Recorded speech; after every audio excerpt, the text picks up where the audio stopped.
welcome to our October 8th, 2024 regular meeting of the Board of Education. We'll get down to business in a minute, but first, if you'd all rise and join me in the Pledge of Allegiance, please. I pledge allegiance to the flag of the United States of America and to the republic for which it stands, one nation, under God, indivisible, with liberty and justice for all. All right, thank you so much for joining tonight. Again, welcome to our meeting. We're the Board of Education. We're joined here tonight by your Superintendent of Schools, Dr. R.J. Weber.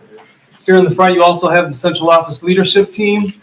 I see various members, if not all, of the Wolf Pack back there, so we'll see what that's all about soon. I also want to acknowledge at least a few of the candidates for school board. The election is November 5th. I see Ron Frazier, Priya Marwa, Jenna Mabry, I thought I saw, Philip Deloche, and of course, Lisa McIntyre. Welcome, everyone. So our roll call, please. Oh, do you want to introduce one other? Who am I missing? Devin. Yep, you know what? Our new Vice President of Finance, Devin Kling.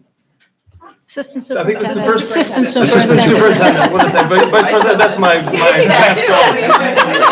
Yeah. Congratulations. Yeah. A couple things we need to talk about. That's right. We'll do it publicly. That's right. All right, roll call, please. All right.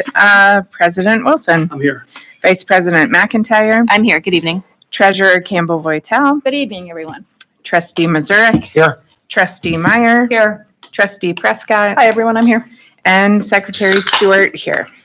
Awesome. Thank you so much for that. That brings us to number 4 on our agenda, the adoption of our agenda, and I'll turn it over to our Vice President, Ms. McIntyre, please. All right, thank you. I'd like to bring forth motion 32 that the agenda be adopted as presented. Support. All right, so we have a motion properly presented by Ms. McIntyre and supported by Dr. Campbell Voitel. Any discussion or questions about our agenda? It looks good to me. All good? All right, all those in favor? Aye. Any opposed? All right, our agenda passes. Thank you so much. That brings us to number 5, our consent resolutions.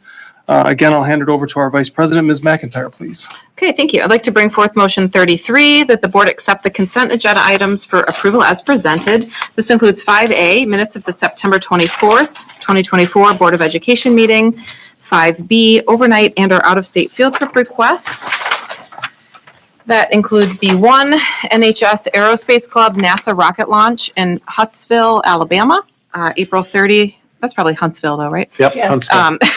April 30th to May 4th, 2025. 5B2, NHS DECA competition in Detroit, Michigan from March 13th through the 15th, 2025. B3, middle school choir trip to Cedar Point in Sandusky, Ohio on May 9th, 2025. 5C, bill warrants totaling $3,353,000.77. Support. All right, so we have a motion properly presented again by Ms. McIntyre and supported by Ms. Prescott. For folks here in the audience and listening in, these are our consent resolutions. These are items, as you just heard, read to you, that we've either had a chance to vet and talk about in prior meetings, other meetings. They're minutes of our other meetings as well, some great field trips and things like that. Bill warrants are items usually that have been discussed at length in our Finance Committee. Any questions about our consent resolutions? No questions, but I just really wanted to bring comments about the NHS Aerospace Club getting invited down to NASA to actually participate. This was a club that had did some great things over the past year in that, and they got so much recognition that NASA invited them down to the competition. They're going to have their design reviewed. They will see probably 3 or 4 major launches at NASA. I think we've got 12 kids and 12 parents going down, but such a cool thing to be able to get that kind of exposure and to be able to meet and talk to NASA launch people face to face. I mean, such a cool thing for a club, and I'm just proud of these kids who, you know, this is a club that was kind of formed, and they've just excelled like a lot of our kids do, right? But I just thought reading about NASA and coming down there and what they potentially can see is once in a lifetime experience, maybe. Hopefully for some of these kids, maybe it's not once in a lifetime. They go off and truly become rocket scientists. But I wanted to mention that because I think I read that thing 3 different times thinking how cool this really was. Yeah. Very cool. Very good call out. All right, any other questions, comments? All right, all those in favor? Aye. Any opposed? All right, thank you. Our consent resolution's passed, and that brings us to communications. Ms. Stewart, please, our secretary. All right, we've received emails to our board email address, npsboe@northvilleschools.org. All right. Thank you, and that brings us to number 7, our superintendent's report. Please, Dr. Weber. Right on. So, here it is. So we have a unified presentation tonight. Really beyond excited about this. Free and appropriate public education for each child is what we do in public schools. And also the notion that each of our children are general education students first. However, some students have been born with certain things that makes it difficult for them to participate fully. However, Unified not only seeks to ameliorate that, Unified seeks to detonate that and provide opportunities for kids. And I think even just as importantly, and I know there's one dad in the room with me tonight who understands this, there are moments of life where you bring a child into this world and realize that they may never be able to do the things that you thought they could. Play a basketball game, play bocce ball, something of that nature, and it's gutting. And your first reaction often is everything that can't be.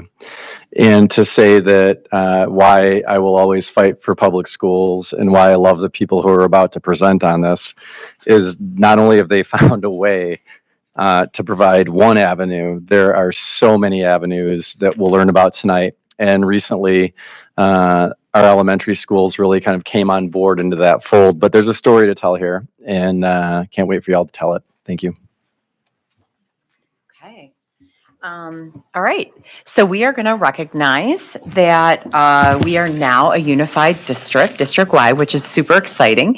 And we also want to recognize one of our NPS superstars who is going to be getting an award, and you're going to hear more about that as the presentation unfolds. So I'm certainly not going to carry the weight of this presentation. We have our experts that are going to do that. So I'm going to introduce Dan Eckerman and Kathy Burr. Dan is the Senior Director of Program Leadership for Special Olympics, and Kathy Burr is a Special Olympics liaison who's going to actually be working with our building. She already does, and her role is just going to be expanded. So Dan is going to share a little history of Special Olympics, but also how it got started, the unified movement in Northville, and then talk about why they wanted Northville to be one of their districts to be a unified district. Great. Thank you very much. Thanks, Dan. So when we talk about unified champion schools, many people are familiar with Special Olympics and the work we do. And I know many of you here in this room are probably familiar with what we do with Unified at the high school, middle school level. And so we always like to start with our mission statement there and our athlete oath, which is let me win, but if I cannot win, let me be brave in the attempt. And so just to give a little bit of history, Special Olympics started in 1968 by Eunice Kennedy Shriver. And so it was all about giving individuals with intellectual disabilities the opportunity to strive, to thrive, to really reach their goals. And so it started with sports, and the very first event was in Chicago in 1968. Michigan joined shortly thereafter, and we actually had a few athletes that went to that very first games in 1968. And one of the really unique things is in 1975, at Central Michigan University, we actually hosted the International Special Olympics Games. And so a really cool piece of history. There's some really great photos of Eunice with overlooking the athletes at Kelly Short Stadium at CMU. And so we have a great history. In 1980, we hosted our first coaches training school in the state of Michigan. And really at that time, Special Olympics was heavily focused on the sports piece, utilizing sports as a vehicle for individuals to experience joy, to reach their goals, to experience athletic prowess. And so shortly thereafter, unified sports started in the 1990s. And then in 2008, Special Olympics created Unified Champion Schools, which was designed to bring together students with and without disabilities in 3 core areas. Unified sports, where they play sports together and make friendships. Inclusive youth leadership, where they have a say in what their school's doing and what their program looks like. And whole school awareness, where they really tie in the entire school into what it means to be inclusive.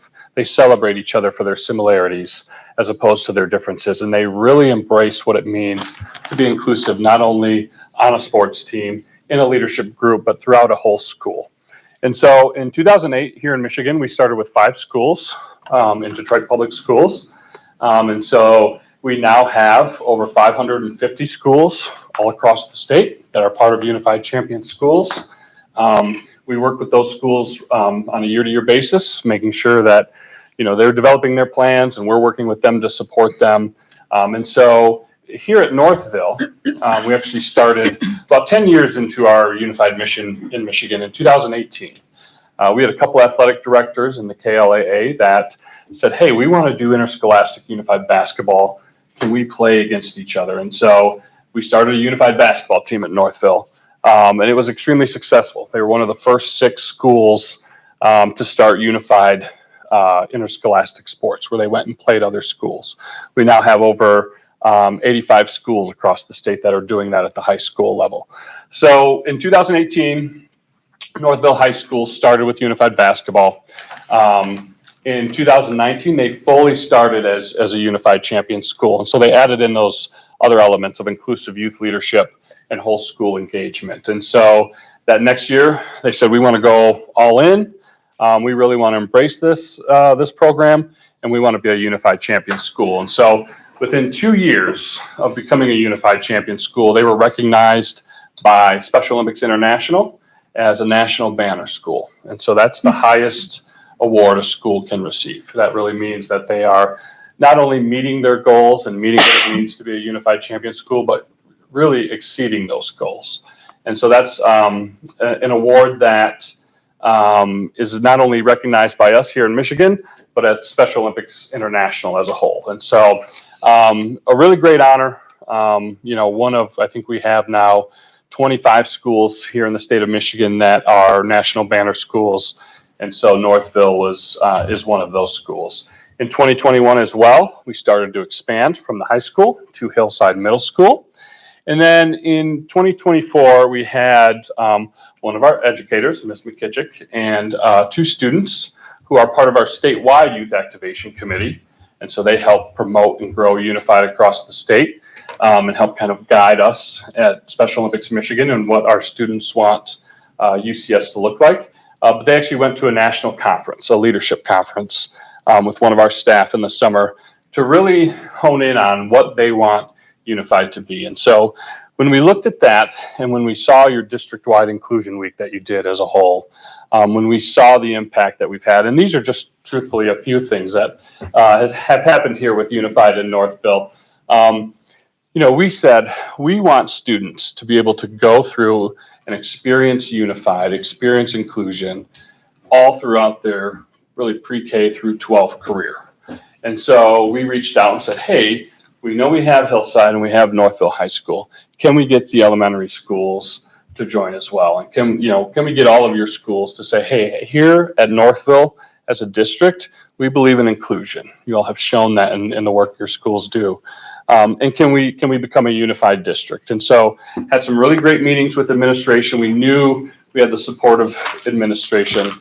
We had the schools that were doing the work. And so what we wanted to do, we also said, we recognize that at the elementary level, they don't necessarily have a athletics program, right? And so what does it look like at the elementary level, as well as what are some of the things that elementary schools here in the district are already doing? I know we talked about Leader in Me, and we talked about Be Nice and some of those other programs that align so well with Unified. And we really want to work with those elementary schools to plan and organize what makes sense for them. We don't want to come in and say, hey, you now have to start unified basketball. We can work with what you're already doing and really embrace what it means to be a unified district. And so one of the very first here in the state of Michigan to sign an agreement to say every school here in the district is going to be a unified champion school. We want to celebrate that. We also want to go to other districts all across the state and say, hey, look at what they're doing over at Northville. We want students to have that experience because we've seen the impact that it has at the high school, at the middle school, and we really want students to be able to celebrate each other through their different initiatives. And so we're very excited because I think this is, for Special Olympics Michigan, this is the future for us to really work closely with districts as a whole, and embrace what it means to be unified. And so for Northville to really step up to the plate and say, we're in. How do we do this? Let's not just sign a piece of paper. Let's speak with the principals at the elementary level and really share with them so they can start to say, all right, how can we make this work? And so we have Kathy, who's one of our staff members, who's one of our best resources we have because she actually ran Unified prior to joining our team over at Livonia Public Schools. And so she's done the work. She knows it better than I do, right? She knows what students need and what schools need. And so she is our Southeast coordinator for Unified, and she's going to work closely with our schools to help bring them on board, to help work with them so we can continue to do more district-wide inclusion here throughout Northville. Great. Awesome. Thank you, Dan. Yeah. And so next I'm going to cover process in terms of how we go about adopting this district-wide. So as with everything in Northville, whether we're talking about clubs or curriculum or any kind of program, we want to make sure that we're going through a process. What made Unified a little bit different is that we already had Unified here. So in some ways we were able to shorten that process a little bit because it was a known quantity. We already had it at the high school and at the middle school. So Aaron and I met with Dan actually, and wanted to hear a little bit more about what it looks like at that elementary level. Dan mentioned that we don't have, and other elementaries don't have that formalized sports program. So what does it look like? And Dan, I have to say, was probably the most user-friendly person to work with. He really provided us a lot of flexibility in terms of what it could look like. He also recognized that the different levels, it will look different, and that's okay. As long as you're believing in that unified mission, it can look a little different at elementaries and then middle and then at high school and even individual building, but they also will be adopting this as well as Cook. And it could look very different there than it does at Hillside, or Moraine could look different than Ammerman. And so really Unified did a great job of really focusing a lot on the mission and the vision and leaving those how-tos up to us, which was great. So Aaron and I felt like we had all our questions met. We then had Dan and Kathy meet with our elementary principals, and they're going to talk a little bit about that. We have 3 of them here tonight, so that they can share what that meeting was like and what they are thinking. Obviously, they haven't lived it yet, but what they're thinking about how they'll be able to implement this at their schools. And it did involve an MOU. It's a very user-friendly MOU. There is no cost to Unified. So really, it's just about some of the nuts and bolts of what we're agreeing to in terms of use of space and equipment and stuff like that. So I actually want you to hear from our middle school and elementary. So Melissa Provo is very on board with this. She just isn't here tonight. And so Bill is here with 2 of his superstars, Mary Curran and Carrie K-Spear. And I would love for them to come up and say a few words about Unified at Hillside and kind of looking forward, maybe things that they want to keep the same or expand.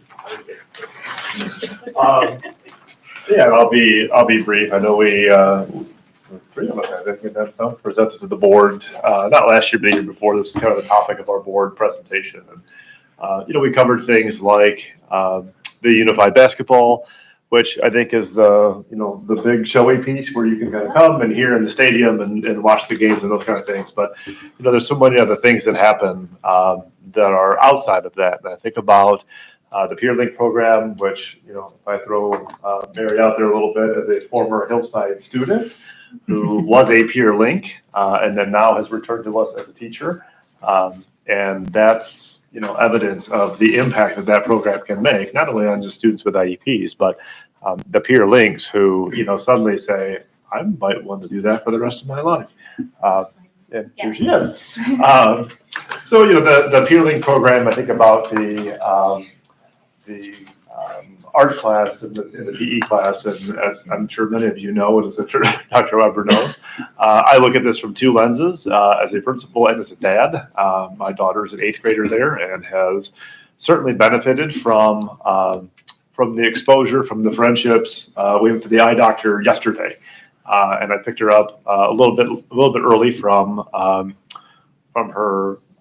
her PE class, which was at the end of the day, and we couldn't make it out of the building because there was, 10, 12 different kids who kept saying, goodbye, Ava, goodbye, Ava, goodbye, Ava, goodbye, goodbye, Ava, goodbye, Ava. She's more popular than I am. And, as Dr. Weber says, when you have a child with a disability and you get that diagnosis, you're not quite sure what the rest of her life is going to look like. And, when that first happens and you're planning about whether you are going to buy a different house or get a wheelchair accessible van or what everything looks like. And I can remember the geneticist at the time saying, just take it one day at a time. She's going to be who she's going to be. Take it one day at a time. And I think for a middle school kid, she's having the same experiences that every other middle school kid does, right? Kids know who she is. She has friends. I talk to them about them and, oh yeah, I have art with Ava. And just seeing the change in her over those 3 years, just as a dad, has been great. So, you guys want to add to it? That's like the biggest story, right? That you as a principal see the change in your own daughter and how she interacts in our school. And she's a typical teenager. When you see her walking down the hall, she's got sass, she's got, her stride. She's a typical teenager, and she's very well received in our building because of that. And I think one of the stories you shared one time was the important thing of a parent who has a child with a disability. They don't think that they're going to get on the bus and go to an away game across town. So to be able to get a school bus or even a charter bus, however we do it now, and to be able to get on that bus with the peers and drive to Brighton Middle School, Scranton Middle School, and to play a game is just really, really awesome. So I think that's just, I just like watching kids have a great time. Thanks for supporting us on that. And we're blessed to have Cook Satellites as well, which has been really awesome. And it's cool to see them growing in the Peer Links program as well. We have some awesome teachers from Cook who have taken peers all the time. They're in the lunchroom now and sitting with peers and enjoying the Raider Corral peer time. And it's just awesome to see those other programs get to experience the inclusion. And that's one of the gifts of having them at Hillside. And I'll say too, I don't think I even told you guys about this one. Maybe a week and a half or 2 weeks ago, I had a student in the cafeteria who, kind of wanted my permission to go sit with them. She's like, I'm not part of like the club or anything. Like, I'm not really like officially in, but could I just go, could I go over there? I'm like, please go over there and sit down and that kind of thing. And so I think it's like I said, I think unified basketball, that is the bells and the whistles and the thing that gets a lot of the attention. But just going to lunch, just seeing the boys playing at recess and, playing basketball on a hoop. And I saw one of our friends, kind of playing hide and seek with a new friend that I hadn't seen him hanging out with before. And it's just those things. It's just making friendships. And as a dad, as a principal, I'm really proud that we are well beyond those kids get something different someplace else. Great. Thank you, guys. And so I want to bring up now 3 of our wolf pack. We've got Deegan Jewett from Thornton Creek. We've got Katie Booth from Silver Springs and Kelly Lindsay from Winchester.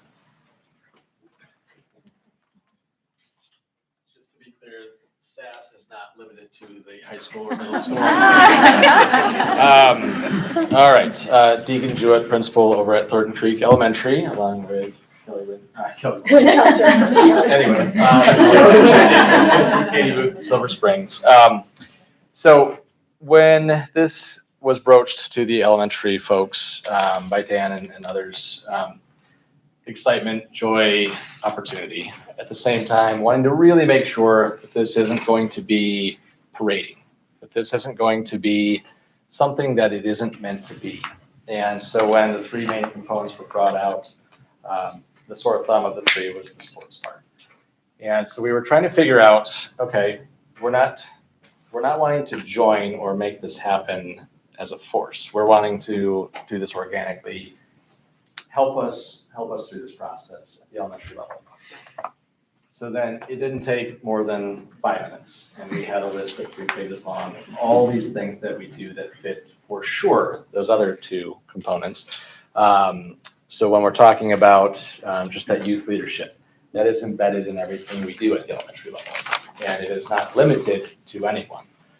So there are opportunities for leadership across the board, not just at a certain age group, but really every which way you look. Anyone can be on any of these leadership teams, and at each of our buildings, the components and what makes up our buildings is unique, but there's always opportunity to join. We have a similar version to the peer group. We have link leaders, we have peer pals. So those are just a few of those pieces that have either trickled down or trickled up or across. But there's a lot of those opportunities for students to interact, whether that's on the playground, at our assemblies, at our events that we have, that we host before school, after school, during school. I think about some of our assemblies that we have at Thornton Creek, where those are fully student-led. And when I say fully student-led, I mean we have staff to the side, kids lead that. We have a whole group of kids who are on those committees and on those teams that decide what we talk about, what our goals are for the month, and that is a fully inclusive piece that we get to do. So one of the pieces that I just want to make sure we talked about is when we sat there, we want to make sure this isn't checking boxes. This isn't one more thing. It's what amazing things do we do at the elementary, which is just a naturally inclusive environment that really is not feeling like it's going this way. It's actually maybe going this way. And so it's awesome to hear, we live that high school world, all the amazing things the high school is doing. It's awesome to hear from Bill and the team about all those things that are going on in middle school. I just think it's fantastic to see that when we sat for a few minutes, wow, how many things are there that all of these kids and families can feel like this helps them have a voice, to be included, and to just take part in that learning process at the elementary level. So wanted to turn it over in case there's any additional items. I think you did a great job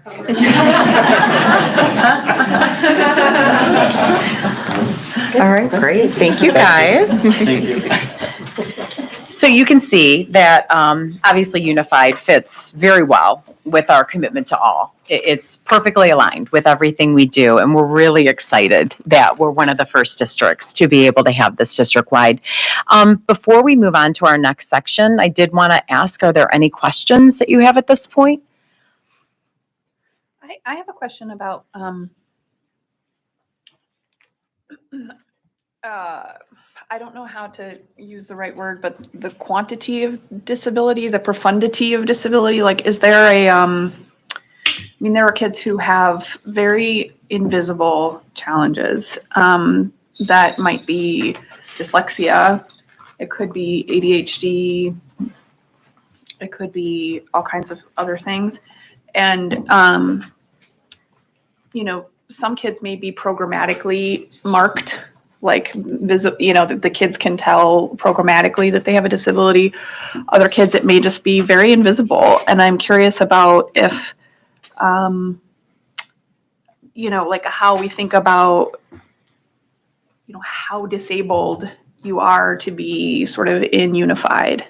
That's a great question. I'm actually really glad you raised that, because that's definitely something that Erin and I talked about with Dan, not exactly in the way that you phrased it, but more just the concept of what does Unified include. And it really includes all. And Dan can speak to this too if he would like, but one of the answers he gave in elementary also asked that same kind of question. And one of the things that excited elementary when they met with Dan and got their ideas going is that it isn't even just about disability. It means we're all unified. And so that includes our ML learners, our multilingual learners. It includes our kids that don't have those visible disabilities. It includes those that feel different and maybe are just a little socially awkward and they don't have a disability at all, but that's just where they're at in their life. And so that's when I say that Dan, his flexibility and his focus on mission and vision instead of on boundaries and barriers is really why it was very easy to make this move, I think. I guess the reason for my question is just I think that there is a fairly, we don't talk about it a lot at the board, but there are a lot of parents and families in the district that have kids that are suffering from mental health struggles that are a little bit different maybe than a disability. And then others with the disabilities that are not as visible maybe. But the impact on a family and on a student are really there. And so I just think this is, there's a real need for this program to embrace kind of beyond the boundaries into the differences that I think the point was focusing on our similarities instead of our differences. So thank you. Yeah. And I think Deegan also mentioned too, that the elementary team, and I just keep highlighting the elementary team because they were the ones that had the most questions because it's not as recognizable, the program at elementary, which was they wanted it to be organic. And I think that's also what speaks to having an authentic program and having it truly be a commitment to all. You need flexibility. You need to take away those barriers, but you also need that team that's committed to having that grow organically instead of contrived activities. And definitely I can say pre-K through 12. I see that in all the buildings that have it. That's why I think our programs are really successful, but also in those buildings that are going to have it. Dan, did you want to mention anything? No, I think you're exactly right. And that's one of the great things about Unified is it's for everybody, right? So anyone can come and participate. And I think of when we first started Unified, we had that question come up, and it was a student who had a physical disability, but didn't have an intellectual disability. And like, well, where do they fall? And we're like, they can be a Unified partner. They can come and play. Like they can play bocce, So, and even the labeling of it doesn't matter. We're here to play and have fun and get to know each other and make those meaningful friendships is the point of Unified. And it really is for everyone. And so that's one of the great things about it. So, and I don't know. Sure. I was just going to say, Chelsea McKitchen, the high school. I was just going to say, we chose to put the word inclusion on our shirts. And when we focus on that district-wide inclusion week that we have, we had students that were planning it look up the real definition of inclusion. And what you find is it's not students with a disability. It's diversity, equity, inclusion. It's tolerance. It's your culture. And if you think of our district like that way, that's all part of inclusion. So personally, and the students felt really strongly that we don't put Unified on those shirts with Special Olympics, that we do use the word inclusion because of the district that we're in to make sure everyone's aware that it isn't just disabilities. It's truly including everyone. And to jump off your question, I would say, at least at Hillside, those students that you're saying, the first thing that came to my mind is that they make the best peer mentors. We tell the social workers they don't need to have an IEP if they're a kid that needs a little extra support at lunch. Send them to peer links. They're going to be the best role model, and they truly are. The gym class is full of those kids that have some extra anxiety and they need some extra support, and the best support that they have is being a friend and having responsibility and being a leader, because they're often not a leader, and this is a really awesome opportunity for them to be a leader. So I would say immediately, send them to Unified, and now it's awesome that everyone will be included because it does include everyone. So I just wanted to share, I wear my Inclusion 2024 t-shirt frequently because I really like it. And I have to say, oops, I am so sorry, Mike. did you step on the telephone? Good save, Brian. We needed a tension breaker. We really needed a tension breaker. Telling my story. But I just wanted to share that I've had more people come up to me just out in the public. I mean, walking down the aisle at Target when, a threesome of a family with young people and, a human adult type. And they happened to see someone wearing the inclusion t-shirt and literally ran back and threw themselves at me to say, we love you. That is a great program. And that family had obviously had personal level, skin level experience with what is happening in our inclusion activities in the district. So anyway, so that's my story. I'm happy to be a billboard. But I'm thinking now about what happens at the elementary level. Elementary kids don't really see differences. So is that, do you find that to be an asset? Is that something to build on or capitalize on? Or they're not into dividing, are they, much? No, I think that's one of the things we've really learned. So I've been with Special Olympics now for 18 years. And so, we used to have spread the word to end the word, right? And that was very popular at the high school and college levels where we were trying to end the use of the R word. And we had a lot of educators, especially at the elementary levels, come to us and say, well, our students don't really use that word. We don't want to teach them that word, and so now we have spread the word inclusion. It's kind of a little bit of a change, a little bit of a pivot, right? To say, this is how I'm going to be inclusive. This is what inclusion means to me. And so, that came from a lot of our elementary educators and students of saying, we don't want to introduce it to them. And so I think you're absolutely right. Is that students at that younger age, and even in my experience of like, man, they really get it. They just want to have fun with each other. They want to learn from each other and play together. And so that's really what it's all about. And I think that's a great point to make, and I think, that's one of the reasons we really want students to have this experience and just to really, whether it's, being additional support or another avenue for students to experience that inclusion at that younger level. So then middle school, high school, it just thrives even more as they get older and grow. Like you heard of some of the students in the middle school that, are now leading the inclusion movement at their school as well. It's beautiful. Mm-hmm. It's beautiful. I wonder, Deegan, Katie, Kelly, did you guys have any? Yeah, I think that that's a privilege at the elementary level to be able to work with kids at a certain age whose tolerance is different, whose understanding of the world looks different, and to be able to help shape and mold and explain or guide, do all those things that we partner with our families on those. I would say as they get older, sure, it's probably more prevalent in the conversations and things like that, but even just sitting down again and generating this list of things that go on in elementary school, and that was a quick list that just 6 of us came up with.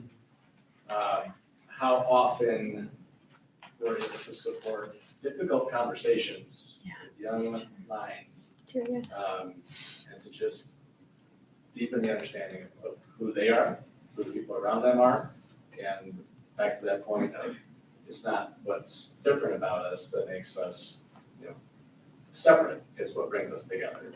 So we talk a lot about, especially with new students. You don't come here to fit in. You come to belong. You come find a place of belonging.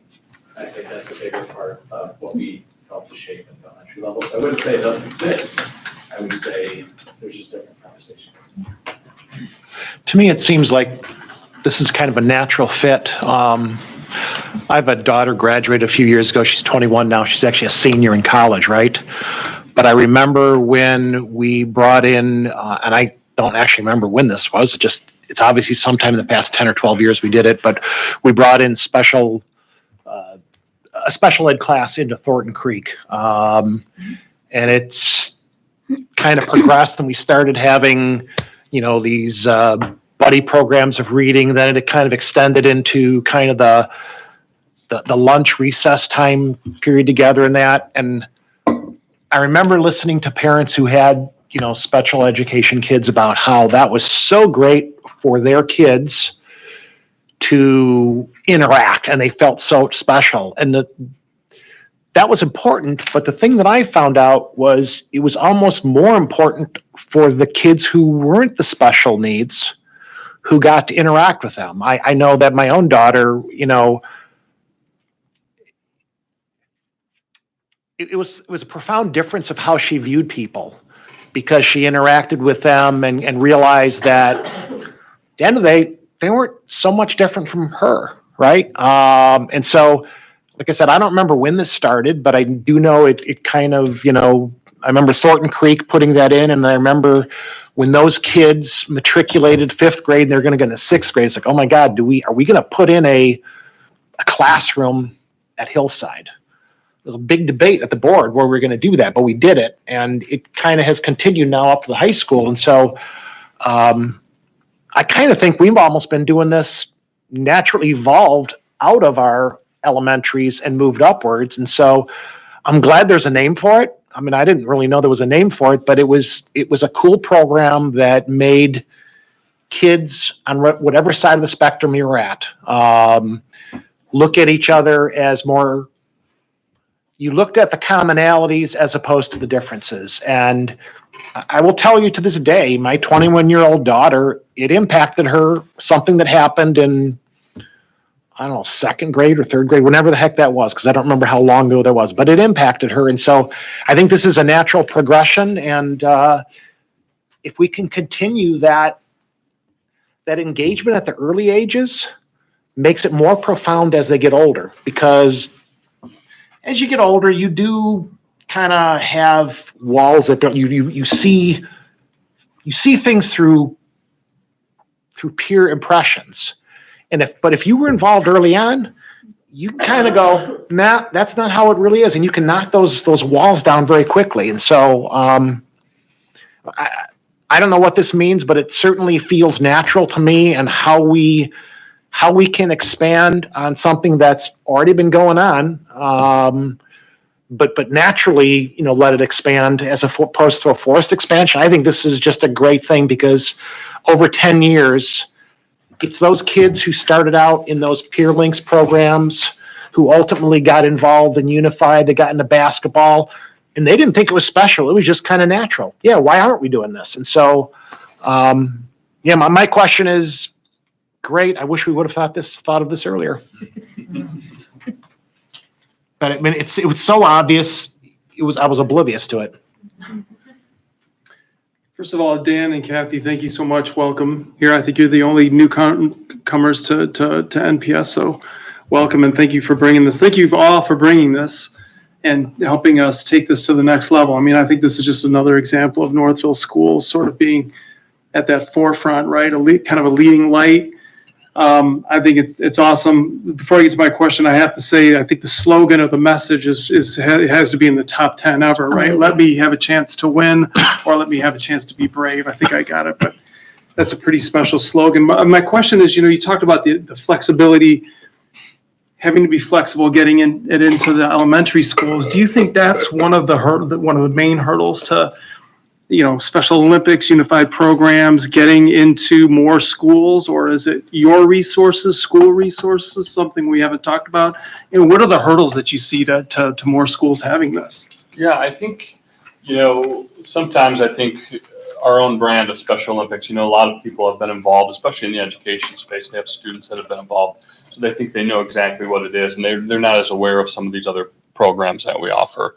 Special Olympics is also the world's largest healthcare provider for individuals with intellectual disabilities. A lot of people don't know that, because we have different healthy athlete initiatives that we offer. So, I think we have such a large brand that people are like, oh yeah, Special Olympics, I'm aware. So I think that's part of it. I think one of the other things that we talked about, with schools, and this has happened at some other schools as well, is when you have such an involved high school program that's doing so much and doing interscholastic sports. sometimes schools see that and they're like, well, how do we do that? And that's one of our number one messages is start small. Start with one thing.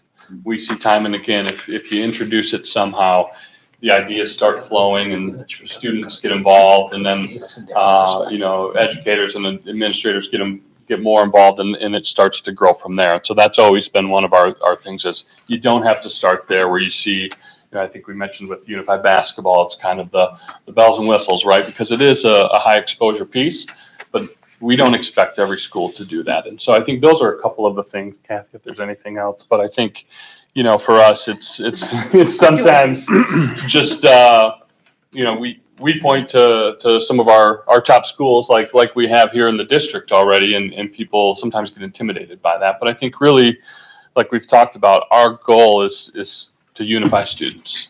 And if we can help foster that in any way, whether it's one extra element or, enhancing what's already going on, that's really what we're about, because those impacts that you're talking about with students, when they get into adulthood and they've now have that experience and, they've changed their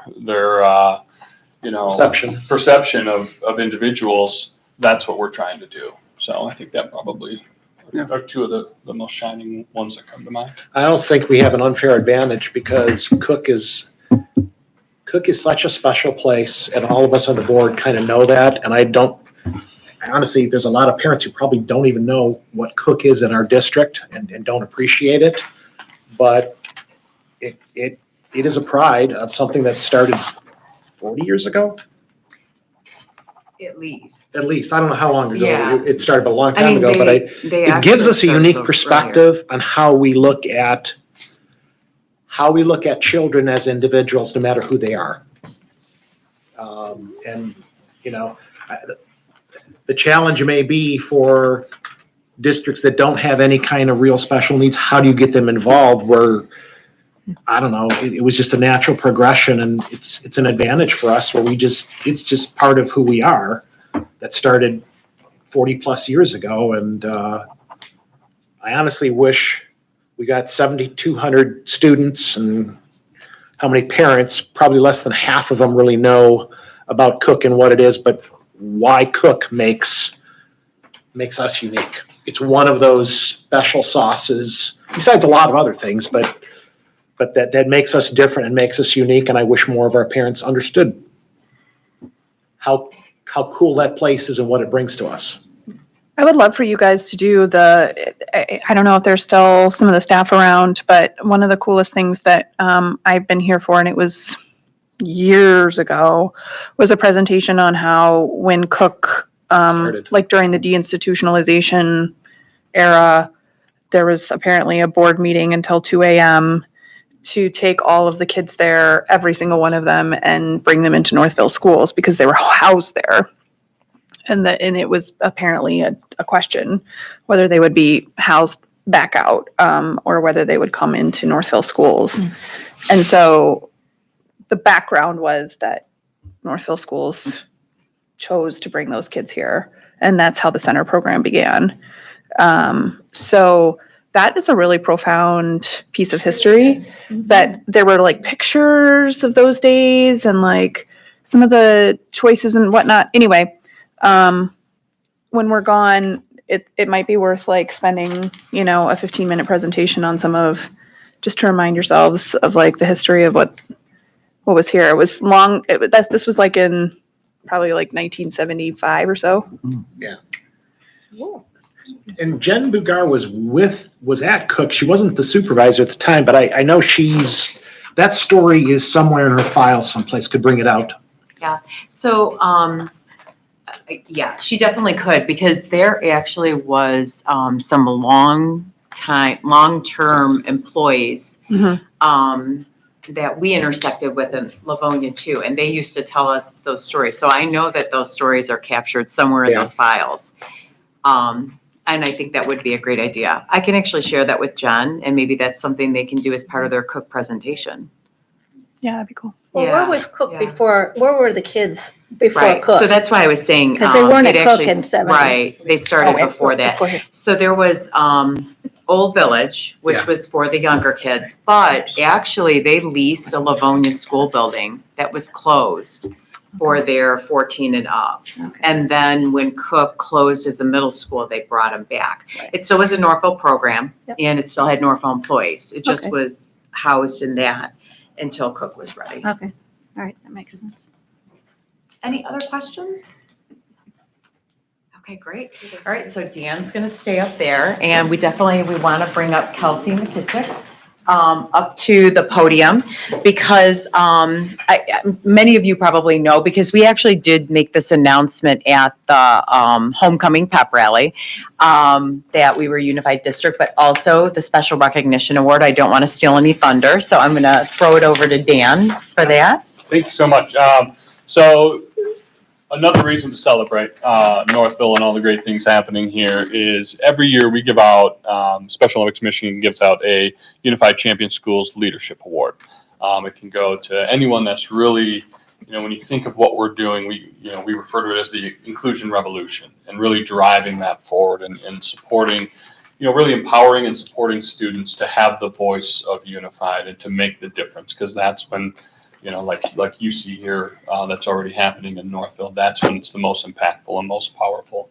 And so we give out one award per year. And I mentioned we have 550 schools across the state. And so this year's award recipient is one of the very best, and it's extremely well deserved. Kelsey McKissick at Northville High School is receiving our Unified Champion Schools Leadership Award. And so we have a big Hall of Fame and awards night in December for Special Olympics Michigan. And so she'll hopefully be joining us at that, and we will officially present her with the award. And Kelsey was thrilled that when we came and announced the district-wide announcement at the high school where it all started, we surprised her and let her know that she was receiving this award. So she was so thrilled to be surprised. But you've got, as you've seen in the room today, you've got champions of the unified movement here. And this is not an easy award for us to decide each year, but it really was this year because Kelsey has made leaps and bounds, and she's a large part of the reason why we're here today, and why we've signed this agreement with Northville Public Schools, because what's happened at the high school in just a short amount of time has now turned into a full district initiative, and we really are thankful for all of you, and especially for Kelsey, because it's making a great difference for your students, and we really appreciate all that you're doing. So congratulations, Kelsey.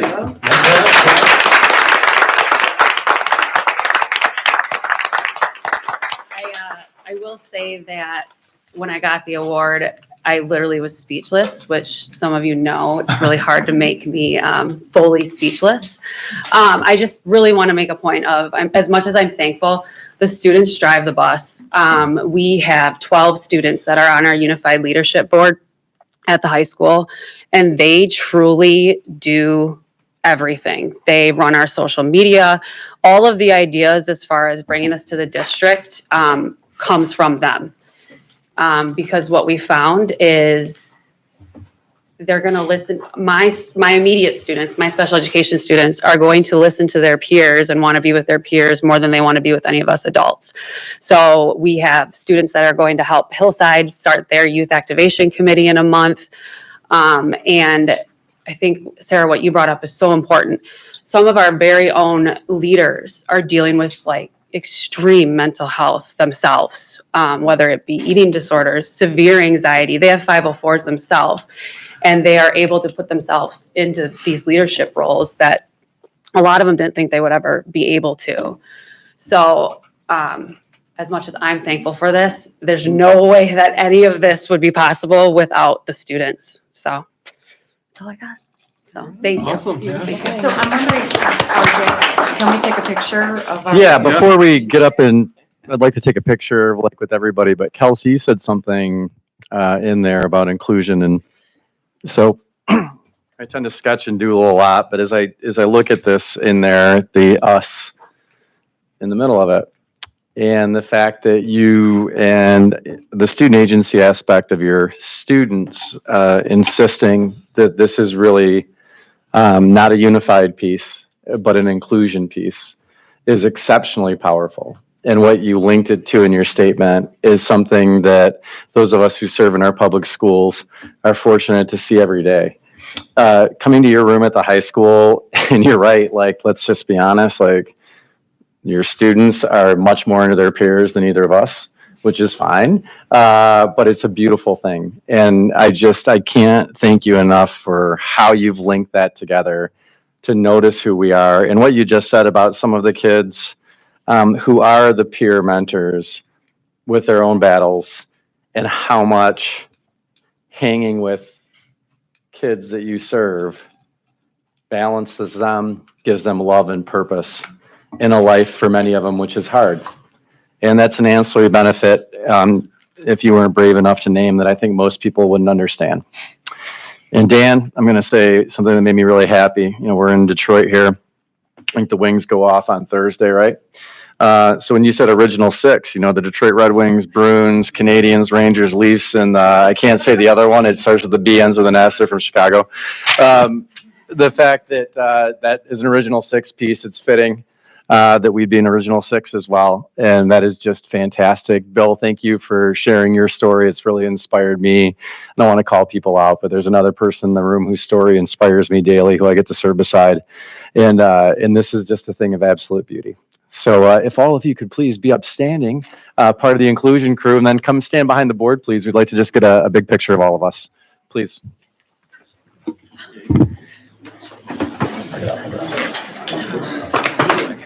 Thank you so much. I was going to catch the original. Please, come on over. Thank you so much. So how long did you serve in the Army? I didn't share my story. You did. We don't look any older. No, not at all. Thank you all. Yeah, thank you. Here, sitting at this table, I'd rather stand up. I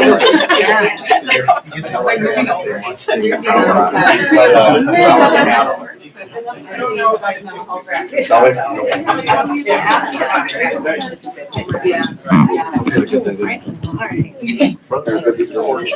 of a bummer too. Yeah, I know. Wow. Come look at the room here. Thank you. Thank you, Rebecca. Thank you all.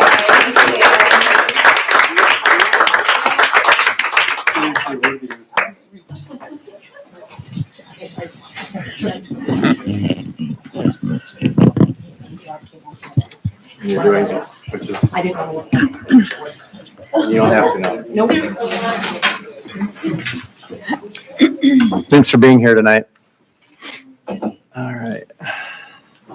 So yesterday, a board member requested that I provide a bond update. So put that together for tonight.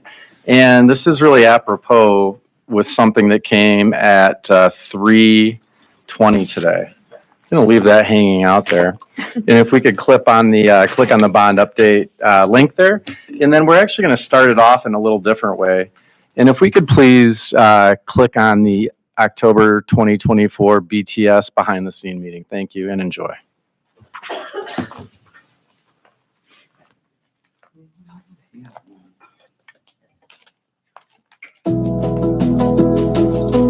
Bringing these projects to life takes a village.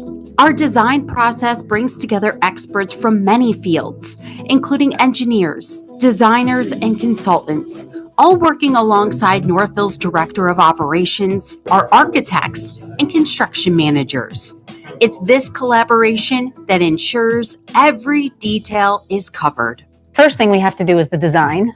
And when we work with the architect and the buildings to decide what we're going to do and how we're going to do it. And that takes a lot of time just sitting with meetings, and all that has to take place before we put one shovel in the ground. From schematic designs to construction documents, our team meticulously plans every step of the way, ensuring the vision matches the needs of our schools and community. And so there's a lot of work that goes in, especially in these buildings where we're going to be doing phased projects to go through and create logistics plans where we can start work, keep the staff and students safe while we're doing the work, and just have there's a lot of work associated with them. So we got to make sure we've got a plan to do some during the school year, some during the summers, and what the best approach is. Safety and precision are top priorities. Our partners work closely with the district to design phased projects that minimize disruptions while maximizing progress. I think this is one of the more important times. So gearing up for construction is just as important as the actual construction itself. So this is when we go through all of those designs, both with the schools and with the community, so that we can make sure that we are servicing all of your needs to the full potential and making sure we can incorporate everything that we can to help get your bond realized. With plans nearly finalized, we're getting ready to break ground on our next big project, starting with Ammerman Elementary. For me, it has a lot of ownership because I live in the district. So I love the fact that I can serve where I live. And I've watched my kids go through this district, and just to be able to be a part of that. The work may not always be visible, but every decision and discussion today lays the foundation for a brighter tomorrow. Stay tuned as we continue to build together. Thank you, Northville, for passing the bond 2023.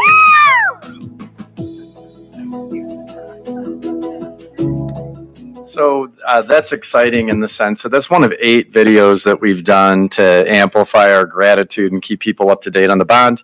You can actually find that in the banner of our website. Also, the website has our progress updates, general predicted run of course and run of show. In the summer 2024 mailer, which each home received, we had an overview of our 8-mile stadium bleachers, marine drainage, playground, partial roofing at NHS, Ammerman, Tech Ops, Chromebooks, Promethean boards, turf, which you saw there, the softball and baseball fields, future plans, among other things, LED lighting, Ammerman and Meads Mill being our bigger renovations, many mechanical upgrades. New copiers, alarm systems, transportation in that area was repaved. Hopefully you've enjoyed, if you've been to a football game and seen the real enhancement there. Playground pieces at Ammerman, Ridgewood, and Thornton Creek. I sent the board in your Friday update a picture of a kid who made it to the very top of something, which was really cool. Climbed up there, but I got on the spinny thing and got thrown off, which is okay. We have insurance. And then in the 2025 mailer, what we're going to find is schematics of renovation plans at Ammerman and Meads Mill. Steve held a meeting with Assistant Superintendent Kling today in finance, talking about that bond update. And every 2 weeks, really the idea behind that video was, in this room, every 2 weeks, a team of us meet. And really what it is you're checking off every single project along the way. Steve is encyclopedic in his knowledge of what's going on and how, of vendors. It's really stunning. But we have a truly top shelf team, and hopefully that video gave a bit of an update on that. And again, if you want to go to the website and see that, you're welcome to. And I'm happy to answer any questions before I reveal something. Ooh, let's reveal it. Am I trying to move it along? Today I went to the cross country meet. We were up against Novi in a couple of perfect cross country day, and I got a call in. I was on another call. I couldn't access it, and then I understood why. So Katie Rourke is the person who puts those videos together. So the concept of that video was a classroom close-up video, which we've done a ton of. And the idea was to bring people inside. So today we found out that the district was awarded, through the work of Katie, obviously, Rebecca, Darby, the Award of Merit from the Michigan School Public Relations Association for our classroom close-up series. Wow. And then the bonus is, I believe it's the top award in the state for our Mustang Moments podcast. So that was something that was seen. Bravo. So from a communication standpoint, really proud of the work we're doing and how we're doing it with different modalities, with integrity, and making sure that we provide all the information we can. So for the community members on the board, I would recommend going to the main website, taking a look at the banner. You can click on the bond. You can see all these videos, get an idea of progress. And we will keep doing that every month. There'll be something new. So for instance, there's in March, 8-Mile Stadium, technology in April, 8-Mile update, 24, June of 24, again, Marine Playground, July, Promethean boards, 24, Silver Springs Playground, on the student tour. That was great. This behind the scenes piece, and then some general overview videos in there as well. Awesome, congratulations. Pretty neat, huh? Wow, yeah. Good job. And then thank you. And then I wanted to just, before I've got, Melissa's really been big into this, and I've enjoyed going to the Overbooked. So if you're a a person who has 17 books beside your bed and you're reading parts of them and bits of them. That is true. Okay, some of you can empathize. I know the person I'm sitting across from right now is that type of reader where you always have many books going, which is great. But the great thing about the Overbook Club is the fact that you don't have to read any of the book when you show up. Exactly. But this particular book is the next book, which is Never Enough, when achievement culture becomes toxic and what we can do about it. And I would encourage anyone to go and just find community there in wrestling with some of the questions that we as parents, I think, all have. So thank you. Who awarded the Michigan Classroom Close-Ups Award? Michigan School. Yeah, that was the Michigan School PR. So they take those and they've got a network of national PR professionals that vet those out, and that's what they do. Yeah. Great job, Roger. You're welcome. No, it's the team. All right, I'm all set. Thank you. That's it. All right. Thank you so much. Great report tonight. So that brings us to our first of two opportunities for public comment tonight. This is your opportunity in the audience here to tell us whatever is on your mind. You'll have 3 minutes. I do have a card here, so I'll be starting with the gentleman here on whose name is on the card, Charles Holmes. If you want to come on up to the podium here. Like I said, you have 3 minutes. You can tell us about whatever you want. And then if you're in the audience and you want to follow up, feel free to write up a card or just wait for Mr. Holmes to be done. If you don't mind, I don't want to spend a lot of time or a lot of your time, but just tell us what your connection is to the district as you start. Well, I'm Charles Holmes. I'm a resident at 124 High Street. I've been in the township from 87 till 21, 3 years ago when I moved downtown. I've got 2 children that graduated from Northville High in 92 and 94, I guess it is now. And I'm a believer in public schools. And I guess this meeting tonight gives the introduction to my presentation because of all the great things that are going on. 2 Saturdays ago, I received in the mail Northville Schools Today publication. And I thought, and again, I'm a believer in the schools. Great. You know, the schools are sending me something about what's going on. Financial cliff hits district. Test scores lowest in a decade. District reconsiders health plan. Parent role unclear. Northville Public Schools struggles with enrollment. I thought, wow. And then I read in the test score area, and this is also bad. The tests are so bad because it follows the district's disastrous decisions in 2020 and 2021 to force young children into online learning. I was quite shocked at that, and I thought, well, who put this out?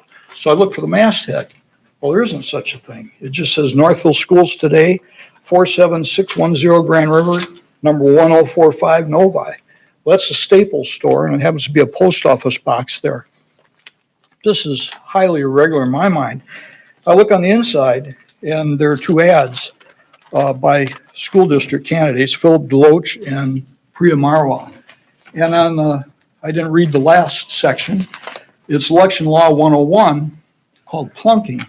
And it's a little educational piece showing us that if we are in an election or voting in an election where there's vote not more than 1, that we can vote for 2 or 1 or how many ever we choose to if it's less than. A nice explanation of this. And then there's a little sidebar, and it shows the 2 candidates with check marks on them with the other candidates blanked out.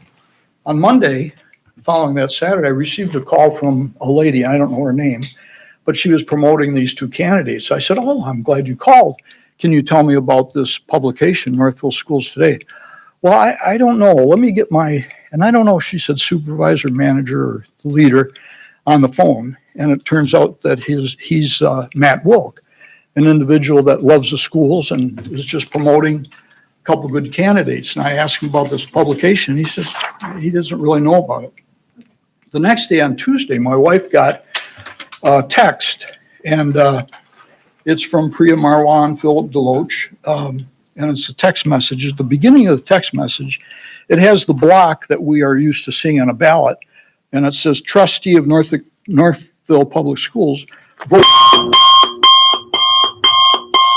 So it's just a I've got a concern. I want to raise it.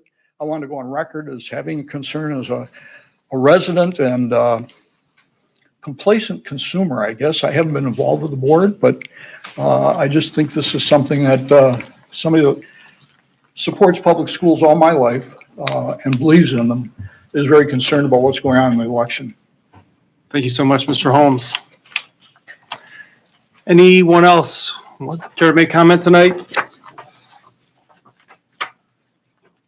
Going once, going twice. All right, that will close our first two opportunities for public comment. Again, you're welcome to make any comment you want tonight. That will bring us to our new hire. Turn it over to Ms. Meyer, please. Yes, very exciting, especially considering that it's October. We are very fortunate here at Northville once again. So I would like to bring forth motion 34, that the board award a one-year probationary prorated NEA teacher contract to Sarah Bickenick, a 1-point FTE for the 24-25 school year as presented. Support. All right, so we have a motion properly presented by Ms. Meyer, thank you, and supported by Ms. Prescott. How about a little introduction? Mr. Sumner, I believe. Thank you, President Wilson. As Trustee Meyer alluded to, it's not easy to find wonderful candidates this time of year after the school year has already been underway. And as you all know, we had 2 openings, 2 late sections added at Thornton Creek, a kindergarten section and a 5th grade section. And we're real excited about Sarah Bickenick. Sarah, if you don't mind just standing, not to put you on the spot, but Sarah actually comes to us with 8 years of previous experience teaching 5th grade. So just a beautiful fit for this 5th grade opening. She taught in two previous states. She's a Michigander, but moved to Tennessee and then Missouri. In both states, she taught 4 years at the 5th grade level, and then has most recently returned here to her home state of Michigan, and we couldn't be more pleased. She has her bachelor's from Grand Valley State and her master's in educational leadership from Grand Canyon University. One of the things her references stated in both of her previous settings is the leadership that she brings to the table.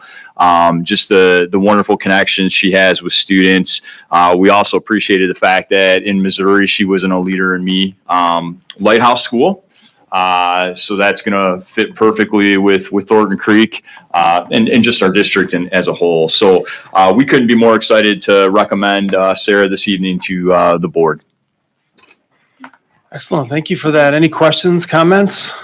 No, just exciting. Exciting. Thank you. Yeah. You're welcome.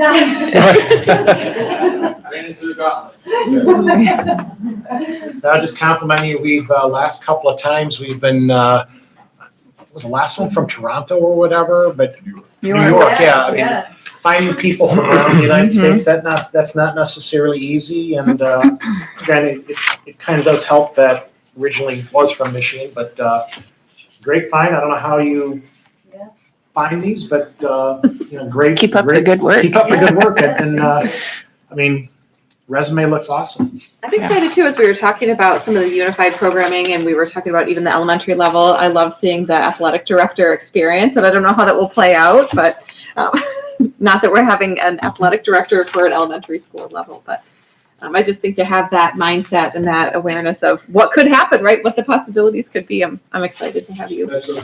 Awesome. All right, Ms. Bickenick, is that how you pronounce it? All right, so all those in favor of welcoming Ms. Bickenick to her new 5th grade classroom at Thornton Creek? Aye. Any opposed? All right, it's official. Welcome aboard.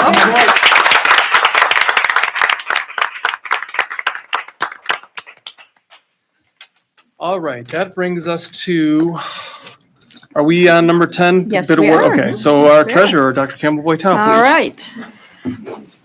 Congratulations. Let people shake some hands for a minute. Thank you for being here tonight.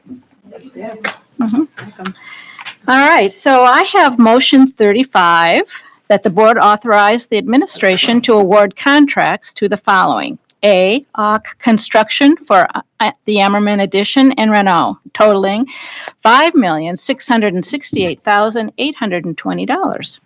B, CEI Roofing for the 2025 partial Ammerman roofing replacement project totaling $991,019. C, Total Environmental Services Incorporated for Ammerman asbestos abatement totaling $99,750. And D, Lutz Roofing for the 2025 NHS partial roofing replacement totaling $766,000. Support. All right, so we have a motion properly presented by Dr. Campbell-Boytel, and I heard Mr. Mazurik in support. Any questions? Mr. Vanchero, you ready to go? Actually, technically, you're not awarding a contract to AUK. So the motion, they're not getting a contract. We hold the contracts to all the trade contractors. So the actual trade contractors outlined in their letter. So AUK doesn't actually get the contract for the construction. So can we just move forward with as amended? Right. As amended. How about award and or hold contracts totaling? What do We hold the they administer? Yeah, administer. Award and or administer? Authorize the administration to award and or administer contracts to the For the Ammerman addition and renovation totaling $5,668,000. Well, it goes with ABCD. I mean, that's the lead end of all The four of them. 5.6, almost 7, is that inclusive of the other 3? No. No, That is they're all standalone. The vendors So- are actually outlined in their Right. recommendation letter from AUK. So AUK is like overseeing. They're our agency construction manager, yes. So, but the contract is actually with those individual trade contractors Okay. as outlined in the letter dated. Could we just add language following A, construction? I think you just cross out construction. I think you don't have to mention them, to be very honest. Right. I think Trade it's contractors more as crossing outlined. out construction. We're awarding contracts for Ammerman addition and renovation totaling $5 million. I mean, just simplify it, just cross off construction, and then it's all. Right. You could reference the letter as outlined in AUK's letter dated October 4th. Because all the breakdowns in the letter. Because we want to approve all the things that add up to 5.7. Correct. Right. So why don't we just do, here's a pitch. The board authorizes the administration to award contracts to the following and then make B, C, and D, A, B, and C. And as outlined in the AUK construction letter totaling 5.666. Because there's like a sub bunch of letters there that you want us to approve, right? Correct. That makes sense? So it makes sense. Do you want me to say that out loud? Or do you have it, Megan? Do you have it, Megan? For minutes. I'm taking A and putting it at the end, Yeah. and I'm taking out the AUK construction. So I think what you're doing is you're taking A, putting it at the end, Yeah. making B, C, D, A, B, C. And then at the end, it would say, instead of A, it would say, and to the entities outlined in the AUK construction letter of blah, blah, blah date totaling 5.668. That's the October 4th Correct. letter. Yeah. Does that make sense? All right. All right, real time. Yeah, that's right. Oh, yeah, real-time edit. For the public, it's just, you guys have covered it, we voted it, but then also we have the packet of all of the bids and the bids and the bids and how this all added up. So you know Just that actually reviewed this in the finance committee meeting a couple hours ago, 3 hours ago. That's right. In detail. Right. We've looked at everything. So this is just a little bit of background. This is our kind of first major addition renovation project of this particular bond. Bids came in October 24th. We had 115 bids on 27 categories, a little over 4 bids per category, which is a great turnout. We had really good coverage. That 115 bids is kind of a little bit of a market indicator, seeing maybe there's a little downturn in the construction market and people that are looking at more commercial things are coming back to more institutional bids. So that's good for us through the course of this bond.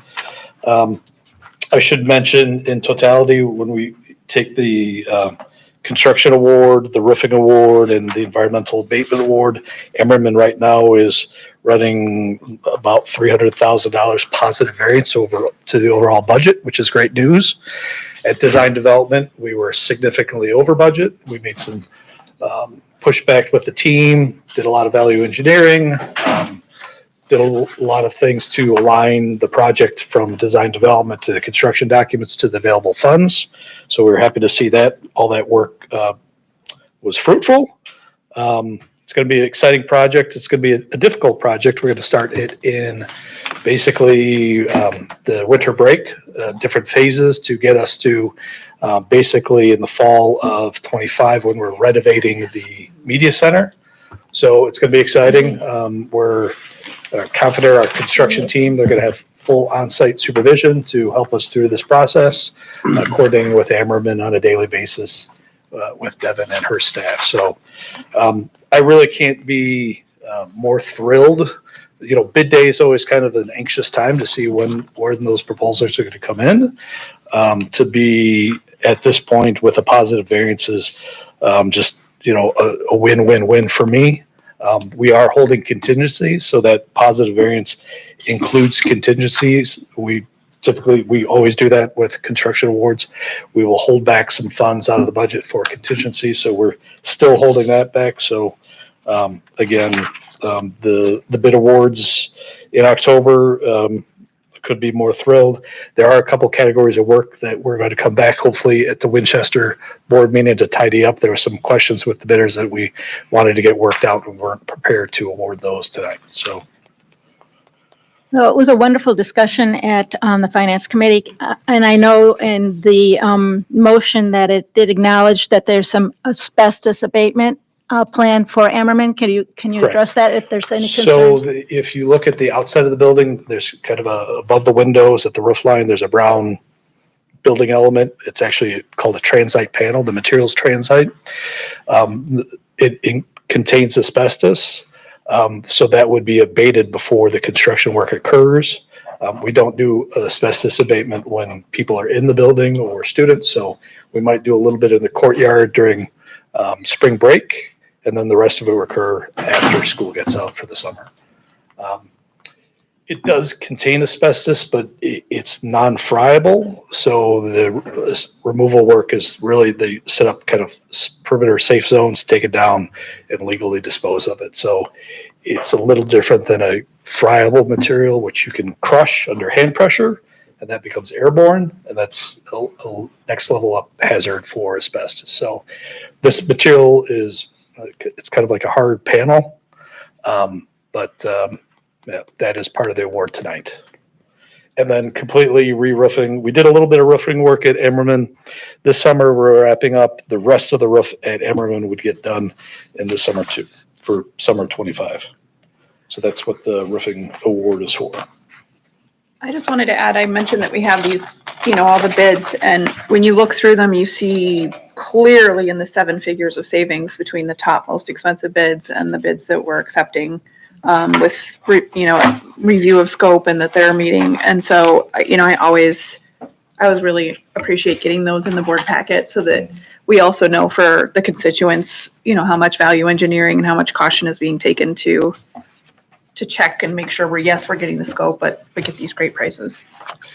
Well, it was good to actually see there are some of the bids where we're getting 6 and 7, 8 bidders where, in the last year or two, with the prices and everything, I mean, you couldn't find a construction person, right? So you were lucky to get 1 or 2 bids. And so, again, like Steve said, it shows there's a little bit of a softening and more people are bidding. And when you get more people bidding, that tends to save us a little bit of money. Between the Ammerman project and the high school, we're about $700,000 to the good. Now, granted, it's not until the construction is done do you know if that really happened, but it's nice to be to the good at this point of the stage. And we talked about the fact that the next big set of bids coming in is going to be for Meads. And that's one where we made a conscious decision to spend more than the target because it just didn't make sense to do something 2 years later and then spend even more. So we just pulled it ahead. So the savings that we have now, we're hoping offset some of that overage amount from Meads, and we'll know that in the next 2 months. 2 months. Yeah. So next projects that we have out for bid is the Meads addition renovation, and then mechanical, pretty significant mechanical work at the high school. So That's the one where it's gonna be all on the same system, or it was like, when the addition was put on, it didn't. right, when the addition was put on, there's 2 main central air handlers that serve the academic wing. When the addition was put on, it basically they expanded that. They tapped into it, for lack of a better word. It's proved to be probably not the right design for that building.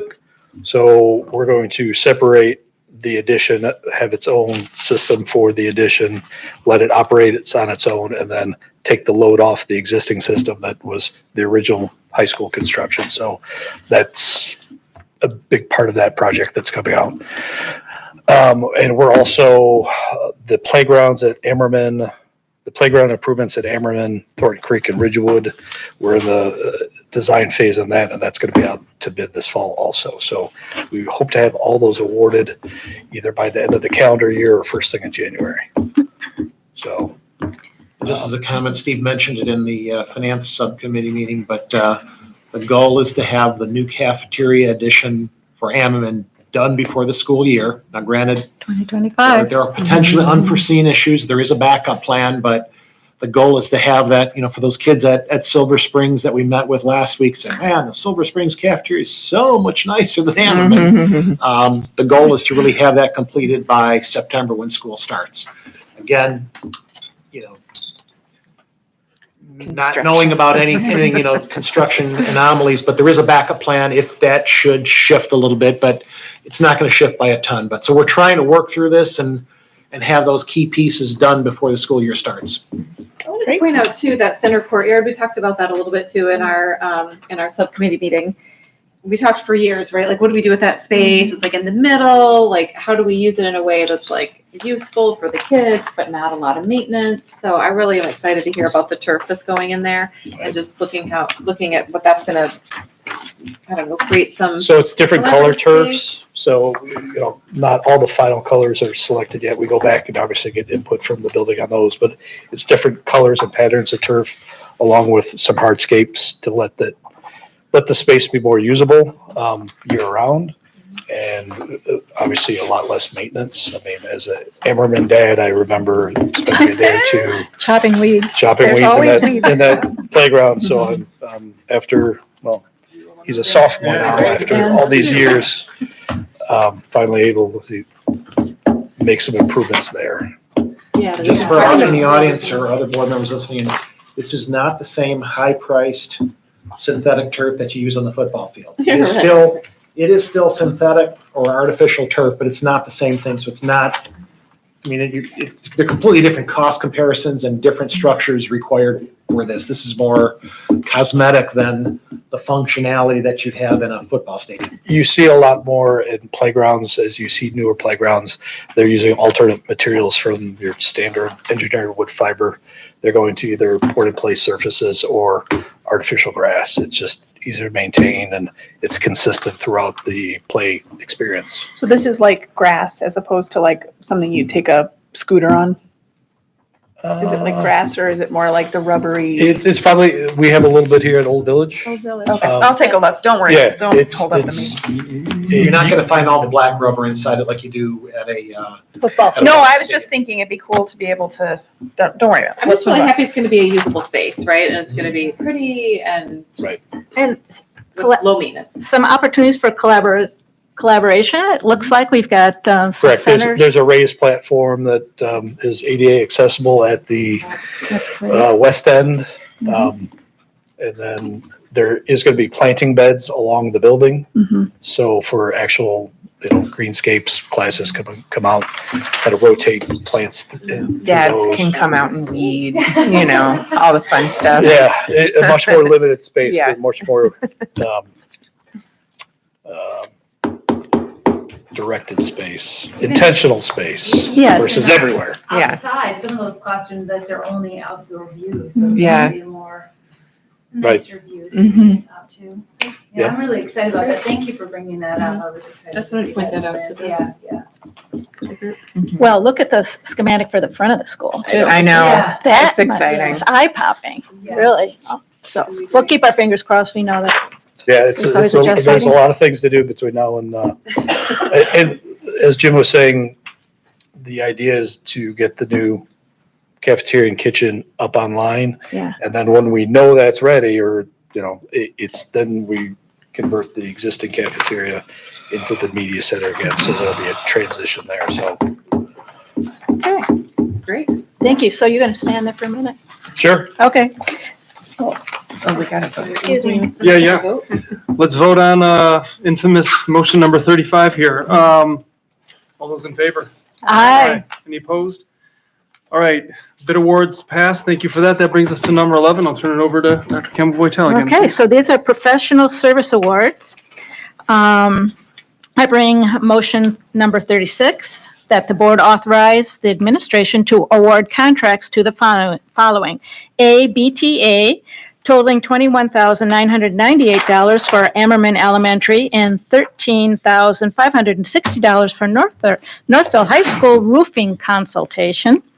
And B, Arch Environmental, totaling $36,000 for environmental consulting. Support. All right, so we have a motion properly presented by Dr. Campbell Boytel and supported by Ms. McIntyre. Mr. Vanchero. Yeah, so our design partners for the roofing and environmental services, it's kind of two-part. That we pay them a fee for the design. So in this case, the BTA, we paid them, or they had a proposal, back in the summer, we approved for the design services. And then we put the project out for bid. We realize actual costs. And then we have a better handle in talking with the trade contractors on the schedule. Based on the actual cost and based on estimated schedule, they put a proposal in for the construction management services. So it's just, part B of the process. So this is for construction administration, field observations, quality control services for the roofing projects. Same idea for environmental consulting services. Arch Environmental has been our longtime environmental consultants on a lot of different things, including asbestos abatement. So they put together the bid package. They assisted putting it out for bid. We received the bids. They evaluate the bids. And then once they know the final cost and schedule, they put a proposal together to help process or really manage the abatement process, doing air quality checks as necessary, contractor coordinating with our construction professionals, because we have to do this all at the same time. We will have construction going on during abatement, so it's a lot of what area are you going to be in while we're over here doing construction. So they help us out in the summer doing that. And then we'll have the same sort of services at Meads. There's a little bit of environmental items we have to address at Meads over the next, during that project. So.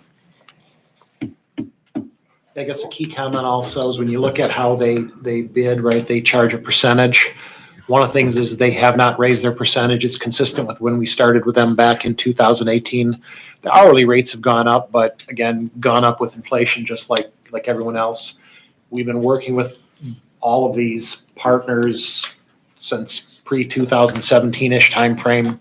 BTA, they've been, like the roofing stuff, every single year we work with them. They guide us on, where the district is, what buildings we need to do next and things like that. So this is kind of I won't say standardized, but it's fairly standardized with how they bid and how we pay them. And again, their percentage rates have not changed at all since 2018. All right, any other questions, comments? All right, all those in favor? Aye. Any opposed? All right, the professional service awards passed. Thank you for that. That will bring us to number 12 on our agenda. I think I'll turn it over to Dr. Weber. Okay, so last week we met with President Wilson, Vice President McIntyre, and Trustee Prescott on a proposal to retain the services of a company that does research for districts. So we've included a general layover on this, but Megan, could you kind of bring us to the very bottom of it? And we'll just kind of start from there. I know this is of interest to people.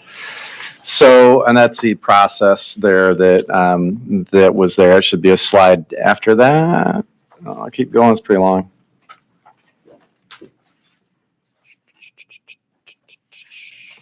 Oh, there it is. So on that piece of it, and we started my initial conversation with Hanover in September. It's not on there, but on 9/6, the Board of Education received a communication, the Friday update. 9/12, second meeting with Hanover. This is via Zoom. 9/16, we discussed it at Colt. 9/24, third meeting with Hanover. 9/27, again, a communication with artifacts of work sent to the Board of Education in the Friday update. We had a subcommittee meeting where representatives from the company came with the three aforementioned board members. And then tonight, asked to put this on for discussion. Meg, could you please go back to the top? Thank you. So this is really a synopsis of it, but I think perhaps the three board members would like to speak to this, but or at least what their impressions were last week. For an overview, what they do is provide bespoke research for districts. So you can ask them to do a research project on, and the examples I particularly asked for are on mental health and well-being, seeing as how that seemed to be a strong unifying message from our community. We heard it tonight from Ms. McKitchick as well. So when you get into the actual presentation, you'll see that. Also a digital library that has those resources. What are truly best practices across the country, in the nation on that? It takes them about 10 to 12 weeks to do each particular research project because of the level of detail that they engage in. And we're just going to kind of click down. Let's go ahead and hit, and again, after this, you'll see this will be available to the public to take a look at. Why are we considering partnering? Thank you, Megan. So the Northville Public Schools has a longstanding commitment to fostering the holistic development of its students, staff, and community. As the district seeks to expand and enhance its well-being initiatives, partnering with Hanover Research offers a strategic opportunity to elevate this critical work through evidence-based solutions and targeted research. Aligns with our vision of innovation and continuous improvement. And their tailored insights allow us to examine aspects that we really want to get into deeply and make sure we do way beyond even typical due diligence to make those positions or to make those decisions that we make. And then, so let's just sit there and maybe the three board members that spent some time with the representatives from Hanover would like to make some comments or say anything. I mean, I could start. My initial kind of read on this was, this is an idea, right? I appreciate the team coming forward with an idea of how to, one, I guess, tool or vehicle that we could use if we had a good goal that was important or priority or project that was important enough for us to really get after and that we didn't have the resources for or here internally to go after. This is kind of, in my mind, the way I left it was, this is one potential tool to go after something. And when we were talking about the example was mental health and well-being. This is a little bit differently structured, but from my perspective, it was, let's make sure we have a project that we all agree on or an initiative or a directive goal. It was kind of that chicken and the egg. You had a better way of putting it, of redoing my words, but tool and hammer, I remember were in the, but I think if we need to identify a goal or purpose or a project or a directive that is important enough to us, that we use and that we think it's important enough and we don't have the resources within ourselves to do it, and we could partner with somebody like Hanover potentially. That's how I have it pitched in my mind. And Megan, if you go to slide 17, please. I want to make sure that I'm on the right one there. Nope, I'm on the wrong slide there. I think it was maybe 27. I had the 7 in my mind. Yeah. So if you go to 27, you'll see, again, for examples, provided in that board update to each of you, 3 concrete examples that you've had a couple weeks to look at. And then basically looking at the research summary, back one, the project name description, those are just pieces of examples, but you could have them research talented and gifted programs. You could have them research virtually anything on that piece. And then what it does, it gives us the ability to have that real depth of understanding and best practice research done by a team that would work with us. And again, it's another way. How do we get better? One, you stay curious. Two, you ask more questions and you try to produce answers. And we'll go through some more slides on it, but I certainly wanted you all, the three of you who are there, to have an opportunity to speak to this as well. And obviously, any questions from the board. Can I flesh it out just a little so that to answer what I think might be an FAQ if I hadn't sat through the other meeting real quick? It's going to be really short. So the proposal costs what it costs. The subcommittee doesn't come to you with a topic or genre or area that is proposed, and the vendor made clear that the subject, topic, whatever is bespoke. So you can decide it's gifted and talented programming. You can decide it's, subgroups in our data. What could we be doing differently on test scores? You could decide it's health and well-being. You could decide it's security. Anything is open and they will do it. And then relatedly, the means of studying that problem are also bespoke and would need to be more directed with their input. So there isn't necessarily an agenda of, I think Lindsay's point is like, he is suggesting that if we're going to spend the money and start a clock ticking of we give you a year of services, that we would want to start that clock probably with some pretty well-developed ideas of, what it could be.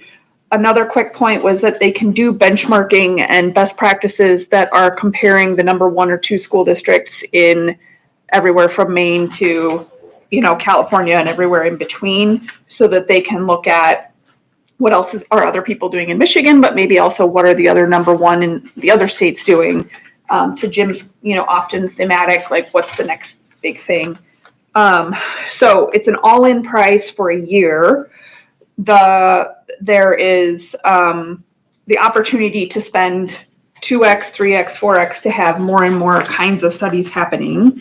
Some places they said had multiple strands going at any given time. And they could be totally different strands, right? Right. Like it could be like, we want to do some stuff on safety and we want to do some stuff on, I don't know, whatever. So the only other thing to know is that this is bondable, or not bondable.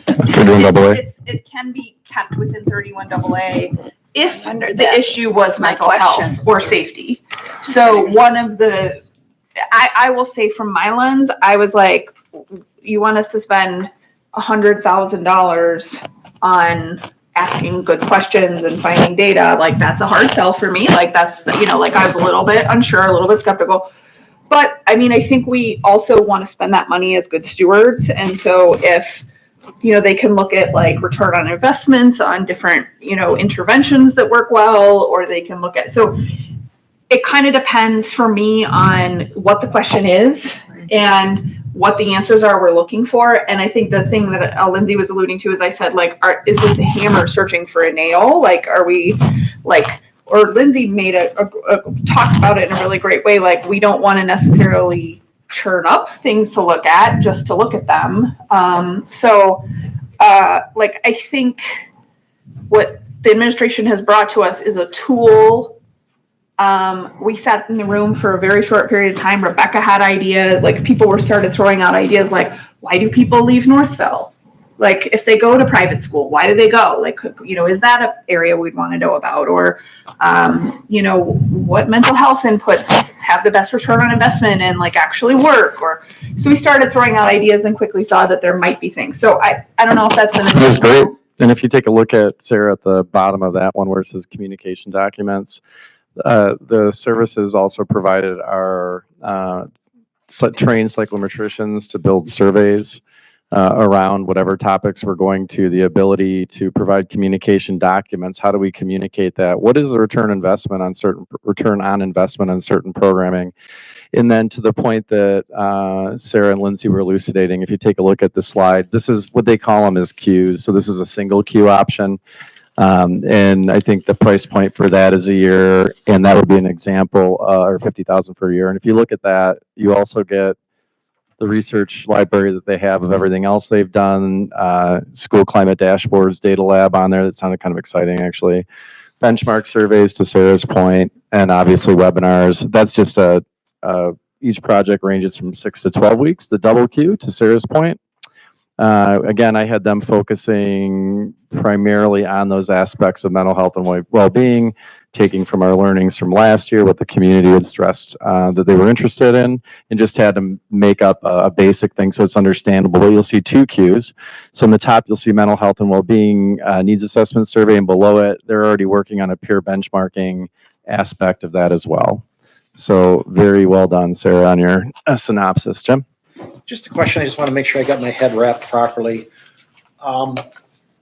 Before Mike Zoff left, I don't remember, it was a week, or maybe it was his final week, he talked about a strategic company potentially helping us. Is Hanover the same company? This is a different company. No, this is different. Okay, I wanted to get I was like a little bit I confused was about. actually thinking the same thing. I Is was this like, the- wait, I thought we all sat through that presentation. Yeah, we did. Okay.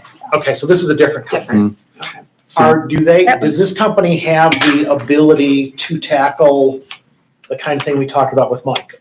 No, this is different. Yeah, so that company, Fielding, is a company that works on master planning based on with architects and physical space and infrastructure. So before Mike left, Mike and I met, and Mike and Steve found them as we look out over the next, decade. And with Devin, and one thing I mentioned in maybe finance, and I want to say it out loud here, just 5 days in, and the questions and the quality of questions that Mr. Kling is asking, I mean, genuinely, I'm not only patronizing, it's lovely. I mean, these are the kind of things that we need to keep doing, is asking the question instead of thinking we have the answer or trying to race to the answer. So to your point, Jim, Fielding, they do a master planning piece for, it could be 1, 2 to 3 years. This is more of a research arm, if you will, an enhancement. What I've observed in serving here for a couple of years is a very educated people, with people keen on evidence for things. And if this helps to educate people, that's why I brought it forth. Okay, that's fine. I just want to make sure I had my head wrapped properly, because I do think there are some strategic questions we need to consider. One of them is what Mike brought up,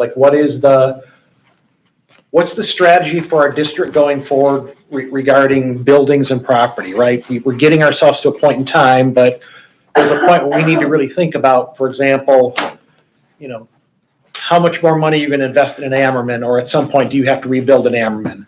We've got a property on 8 Mile Road. How should we utilize that property? Is there a need for that property going forward in the future, or should we sell it and maybe use it to do something else? So that's one topic. There may be other topics, but you would clearly do different companies based on what I'm hearing. I do think there are strategic questions about when you are theoretically in the top 3 public school districts in the state. I'm not going to say we're number 1, because Somewhere in there. but we're in the top, Close. right? What do you do to stay ahead of the game, right? To get better. When you're at the top, everybody's gunning for you and everybody's doing things. And the answer is, if we kind of sit on our laurels, people are going to catch us and pass us. And so the question is, what do we need to be doing for the future? I don't know what that is. It could be in the areas of mental health, which is something a lot of parents have talked about. We got to get a better handle on this, and what should we be doing? But there could be other things. And so I'm not against the idea of a company, I think, but the importance is, what is the topic we decide are the most important? If we're going to be spending $100,000 or whatever, that's $100,000 you're not spending on a teacher or something else. So we have to be very. The 31 double A though. 31 double. Well, that would only That's depend on only the if it's mental question. health. Right. If you do other things, it's not 31. Or safety. I have to say that is what I've been struggling with this idea, we are a hammer in search of a nail. And even to the clarifications, I'm still feeling the same way. I mean, I don't disagree that we have strategic, but I feel like that should have come up organically, and then you look for someone who can help you find the answers rather than the reverse. And as we've talked about before, my husband is a consultant, And I think a lot about their sales tactics as I'm looking at this. I'm not gonna lie. Hopefully he's not listening. I know he's not. But, I get concerned because, it could be 5 years from now and we know everybody by name. You know what I'm saying? That's happened. So, I just really want to make sure that we are being thoughtful in this, and that just because there's an organization a company that does this and does it well, that we're choosing them because we've decided we want to have information rather than them saying to us, we can help you find information. Yeah, and then we have exactly. to create the question. And that for me is the struggle with this in terms of figuring out that's the best utilization of our time and money. A couple things that stood out to me though was we have this question around mental health, right? And we could, as a group, we could evaluate like what's the mental health issue. We could, we've tried the MyFi survey before. We've tried other ways to try to understand like what are the actual issues that kids and families are dealing with. So one of the things that stood out to me in this was, okay, so this would, we were like, we don't really want to compare ourselves with other Michigan schools. We want to know what's happening in Northville that's organic to Northville, and how do we solve for that? And I think I need to be very clear, like, it is organic. I've been here 2 years. The fact of the matter is when you see what the demands of a community are or what the needs are, this could have been something, this wasn't a vendor reaching out or contacting me. I had contact a little bit with Hanover years and years ago, but being here and seeing what I think the appropriate requests are from the community and knowing what our team can and can't do. We don't have psychometricians, for instance, on staff. These are people who are fully trained to write, analyze, to give surveys, people who can do third-party interviews as well. And I think there's a modicum of safety in a third-party system in the sense that the notions of bias or the idea that sometimes people can think bias is there, this helps to divorce an organization of that. So this was, in my mind, I would respectfully say very organic, and me paying attention to what I believe I've heard the community say about where's the evidence, what's the research on this, what do we have on that? Any of us can Google search that. Any of us I could go ahead and have AI rip off an 80-page report on something in about 90 seconds. But what do we have?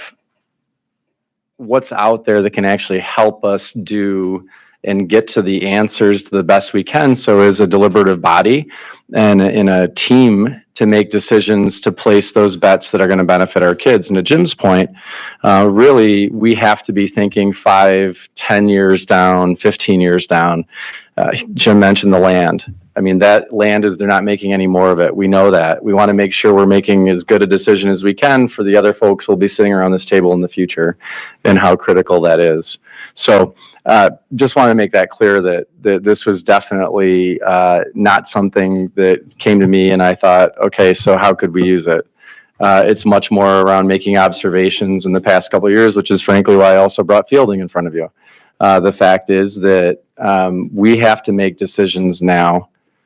This one's not as pressing from a research thing as our master planning piece, as I look back at Steve Banchero and Devin, but really the spends, the bond dollars and everything, it's so important that we are doing everything we can to understand where we could be within reason. So when you say it came about organically, specific to what? Specific to, 2 years, observing what are the expectations of the community that I serve. So expectations around making sure research is there, clarity is there, the depth of research, lack of bias, things of that nature.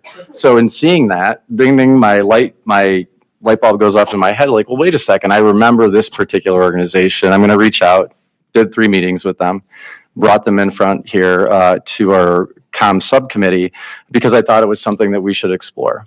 And so that's the organic nature of it, is 2 years of being in the system and really hearing and seeing what people need and want. So I'm going to go out of difference because me and Karen have laughed because I've come out more than once in the past and said inherently I distrust consultants. Consultants basically tell you stuff that they basically interview all your people and they tell you what your own people know, but they're really great at PowerPoint, right? So That is very true.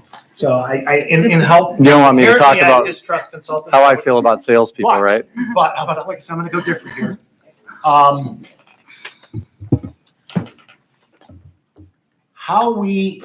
what we do about mental health in this district is something that, got a lot of controversy at the beginning of the year. The medical clinic, we kind of backed away from that for various reasons. I know there's some bad blood in the air, but whatever. And then the public kind of said, mental health is something that our students are struggling with. And we're trying to figure out exactly what does that mean, right?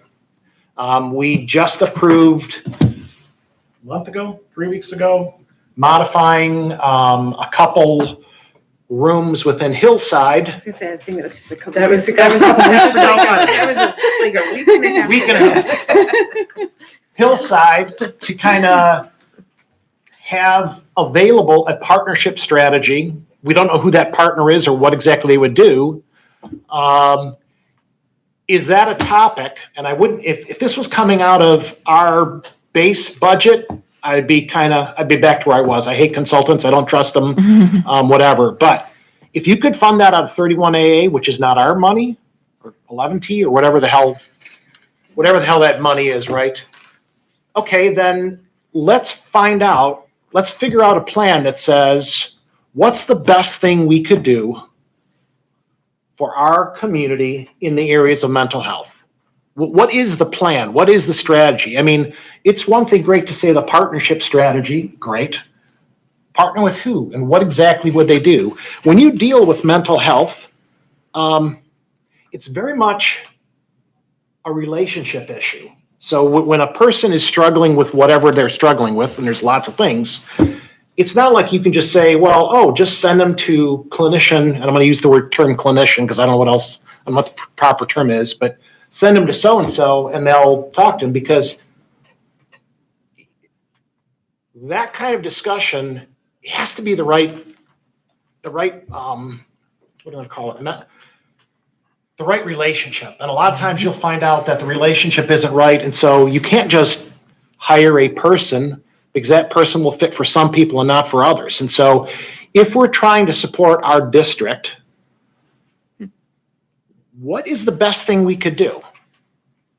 So, like I said, I'm really not big on consultants, but if we can fund some research that says we want to do something for mental health, we don't necessarily know what it is. We want to have a partnership. I don't know who to partner with. Could they help us get there? And the fact is, do it as a one-off using 11T or 31AA funds so it doesn't come out of our budget.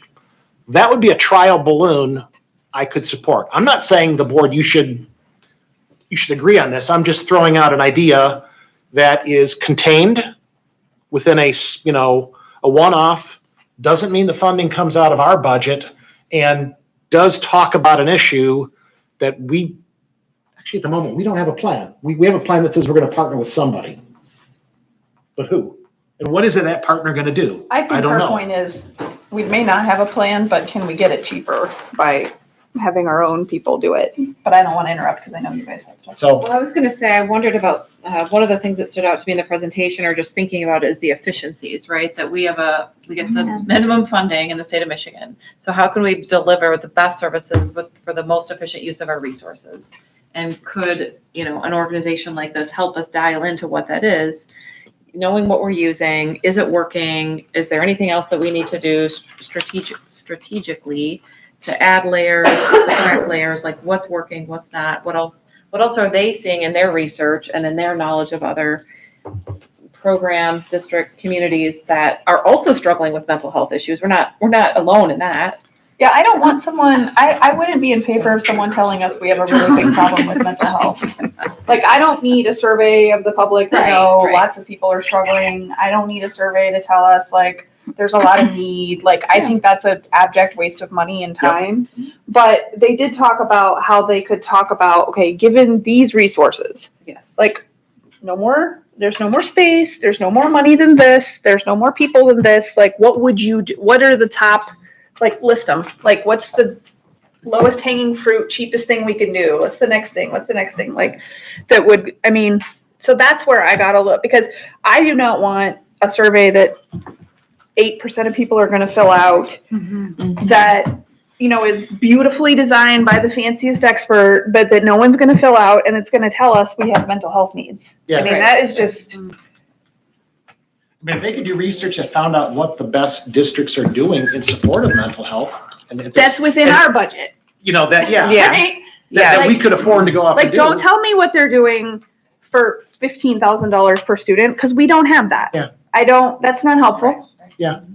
So I agree. we did talk about that. And don't tell me what International Academy is doing, because I can't afford International Academy. Well, I think one of the strengths is when I looked over all of the options that they offer, all of the, the segments of resource that they offer, it covers the gamut from conceptualization and definition all the way to dissemination. So, and every step in between. So it looks like there's a way to meet your mutually expressed expectations for it's got to be refined to our specific needs. We don't want to just do a blast survey and have 8%, but we could do some qualitative interviewing just to understand just internally maybe what the lived experience is. And you're hearing that from a qualitative researcher. So, I'm going to put my plug in for qualitative data collection, but I thought that there was a whole range of products that they could help us with, and we could perhaps be very skillful and, and engage them around efficiencies in a focused manner. And that seems like that's a possibility, given what they're describing here. And I looked at the sample timeline for two lines of work versus 1 lines of work, and both of them are a 12-month product. They would assign 2 teams or 1 team. Right, So they would have the 50,000, 5,000, or the 100. Right. When I looked at that, actually, I wasn't quite sure. 4 to 6 customized projects per year for a single queue, and 8 to 12 for a double queue. But there seemed to be unlimited access to their digital. Did they talk about that? Either way. You get in and you get 25 users versus 50 users. You Yeah. just get more people with Yeah, that. and I think on that aspect of it, on the use aspect of it, let me jump back into the presentation. So yeah, 20 and 25, if we went 25 would be more than enough. Seems like it. I mean, that's For our to get to jump into there and so on. Right. That's what I was thinking too. And 4 to 6 customized projects that might get to the efficiencies and also save us some time. I mean, one more thing for Colt to do. It does seem like it would be worth purchasing some of this expertise just to level the field. And that's, I think, an important comment. Devin knows about this, and some of you on the board may know of the 1014 report from the state of Michigan. So there are over 800 school districts and public school academies in Michigan. When you look at that ranking, our administrative spending in Northville is 780th. Respectfully, I'm not going to ask anybody sitting over here to do even more. So if the question is, well, don't you have the people to do that? We're talking about 10 to 12 week-long research projects with interviews, with dissemination, with all those pieces. And there's one person at the end of the meeting I'm going to give a lot of gratitude to that is really unseen, and I think she is a perfect example of how we are really pushing the limits. Again, just over 800 public school academies and school districts. Our administrative spending as part of our portion ranks 760, 770, and that was 23. When the 24 report comes out, I think it's going to be an interesting thing to look at. So respectfully, one of the reasons we also look at purchase services to do certain things is because the capacity of either expertise or time isn't there among your current team. And we just approved professional services for a bond. It's no different. Right. It's a different thought process. There are companies that specialize only in athletic fields. So they do. It's their whole business. And they then hire a consultant, Foresight, I think, Steve is one of the big ones, to take a look at the field and to do that. So I just want to address that. It was a comment that was made, and I think it's important. Oh, thank you. Go ahead, you go first. Okay, can you go, I think it was one more slide forward, other way. That. Okay, so you've shown us what you've done so far. I'm curious, how much time do we have in the future to make a decision to try to figure out what our question is? Because one thing that we've learned from Aaron Boffman with AI is it's only as good as the question you put in. And I feel like this is a similar situation where we need to know what we're asking and what we want. When does 31AA new money have to be spent by? Can I say it that way? Is that? Oh, yeah. Like the new Yeah. wingding thing? Well, got because from- we have till September 2025 to With our spend carryover. last year's. With our carryover. Right? And the new amount will be about half on that. To your point, if you take a look at this one, Melissa, what you're going to see are, again, these were just ideas that were put out there. But as far as I hear what you're saying, like, you don't want to go ahead and get it and then take a month to figure out what you want to ask. You just burned Exactly. a month out of 12. And so it's not a rush situation. I really think a big part of my job in trying to represent the team on Colt is to bring different ideas and pieces to you that we think are going to add value to our kids and families in the district. And this is just another example. The next example we're going to go through is one that I believe I brought up in April and that we talked about a couple times around the forward-facing board book. So you have all the documentation in there, and you can chew on this if you would like. Jim? One of the slides, the previous slides, it talks about a single queue, 52,000 and 4 to 5 projects. Let me get you there. Well, how do we define a project? What, like for example, mental health. What are public school districts, which are kind of in our funding range? What are the best public school districts? Is that a single question, or is that? Right. I mean, how do you define that's what projects a are? really good question, and forgive me for my own eyesight here, Jim. But if you take a look, for instance, at the double queue, and I'm just going to put the double queue up there because there are more examples. So there are different pieces. The in-depth interview part where they would actually come into our community. You know, I think that there's one of the first times I read about Northville, frankly, was in the New York Times, and it was one of your students, and they were talking about the pressure in living here. And I thought that was interesting. And I do think that sitting down, just like Kelsey does with her kids, helps. What's another thing we have here? A mental health and wellbeing district leadership toolkit. I'm not sure what that is. That's an offer they could make. These were just examples. Can I break it down, RJ, really quick? Like, Yeah. so this is a year of work for their team unit. So this size. is their 5 questions across One the year of top. work. So 5 this is like, projects. if you do 1, Each 2, cube. 3, 4, 5, so these are about 10 weeks each. Gotcha. Things. And they call this the project. Now, this is all mental health, but you could do just one string of all mental health, and you can pick and choose your modality, and it could be things that aren't on this page. So it could be something, a report writing. There's 12 modalities that they put on their Yes, list. they have 12 different modalities, but they also said they'd design things for us.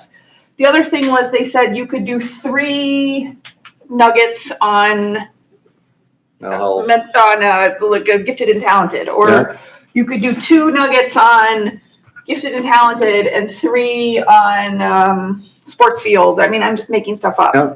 Or you could do all of them on mental health, and these were some that they suggested.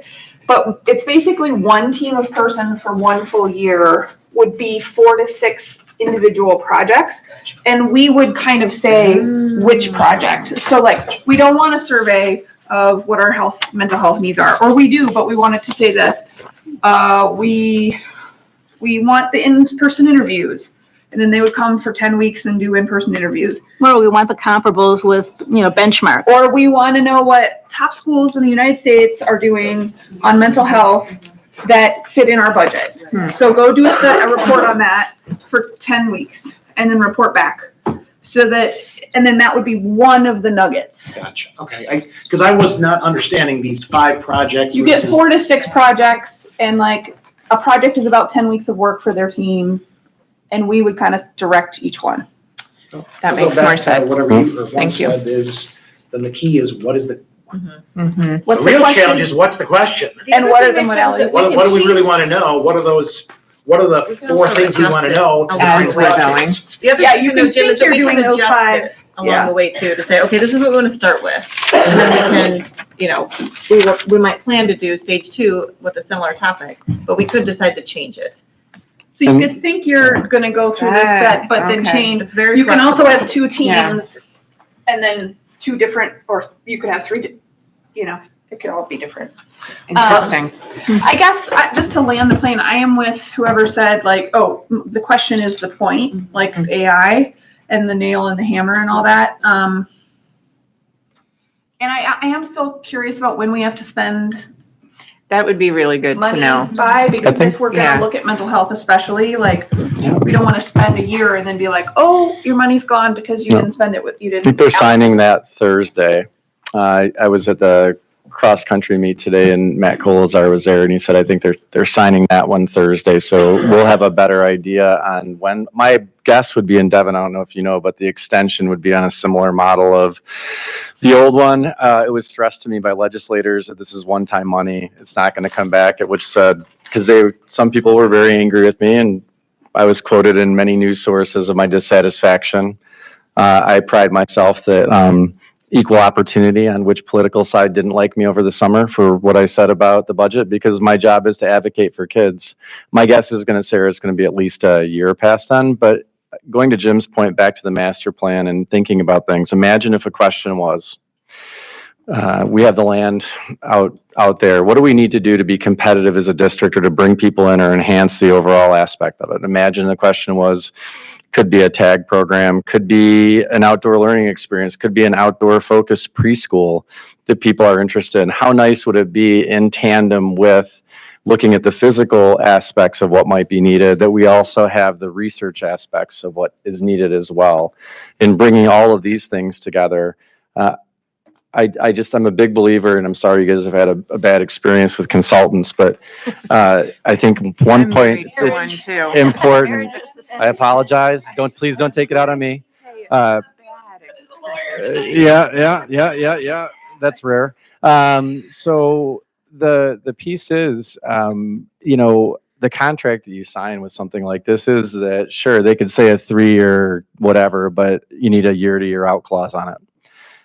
Just so you can back away if it's not something that you want in doing things like that. And I think that's just fair. If somebody provides great service for you, their job should be to get rid of themselves as quick as they can. And just because, at least in my mind, from a business mind and an economics mind, you become superior at your field by becoming so good that you don't need to spend 5 years helping somebody. You need to spend a year or two. And then word of mouth hits, and then you get to raise your price because the next person is knocking on your door because they want you. And so camping out in a particular district or place for 5-10 years or something like that, to me, that's not at all, at least my opinion. I don't know, Mr. Kling is more of an endorser of the 10-year relationship with consultants. Good answer. No. No, he's not. Okay, can I make a suggestion then? What if our board action, because we're not voting anything, were to say administration, propose a question or two and a modality of between 4 and 6 modalities? Propose your top 4 questions. Like what if you guys came to us with like a particular discrete pitch to hire them to answer this with these modalities? Well, the only issue with that is that the money has to come, if we pick mental health, the money can come from a specific source. So are we putting parameters around where that money's coming from?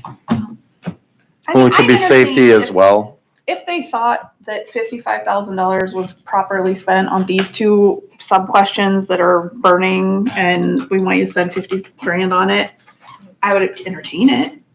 I mean, I wouldn't say like, I don't want to know, like, I don't want to hear that because it's not their. I don't think it has to be 31A or 11T. If the burning questions fall there, great, let's do that. But it's more important to, if you're going to spend the money, make sure that it deals with a real burning issue. I go back to earlier, I share all the concerns about opening the pocketbooks, and whether it's 31AA's pocketbook or anybody's pocketbook, there's money and then there's time and energy and there's all those things that go along with it.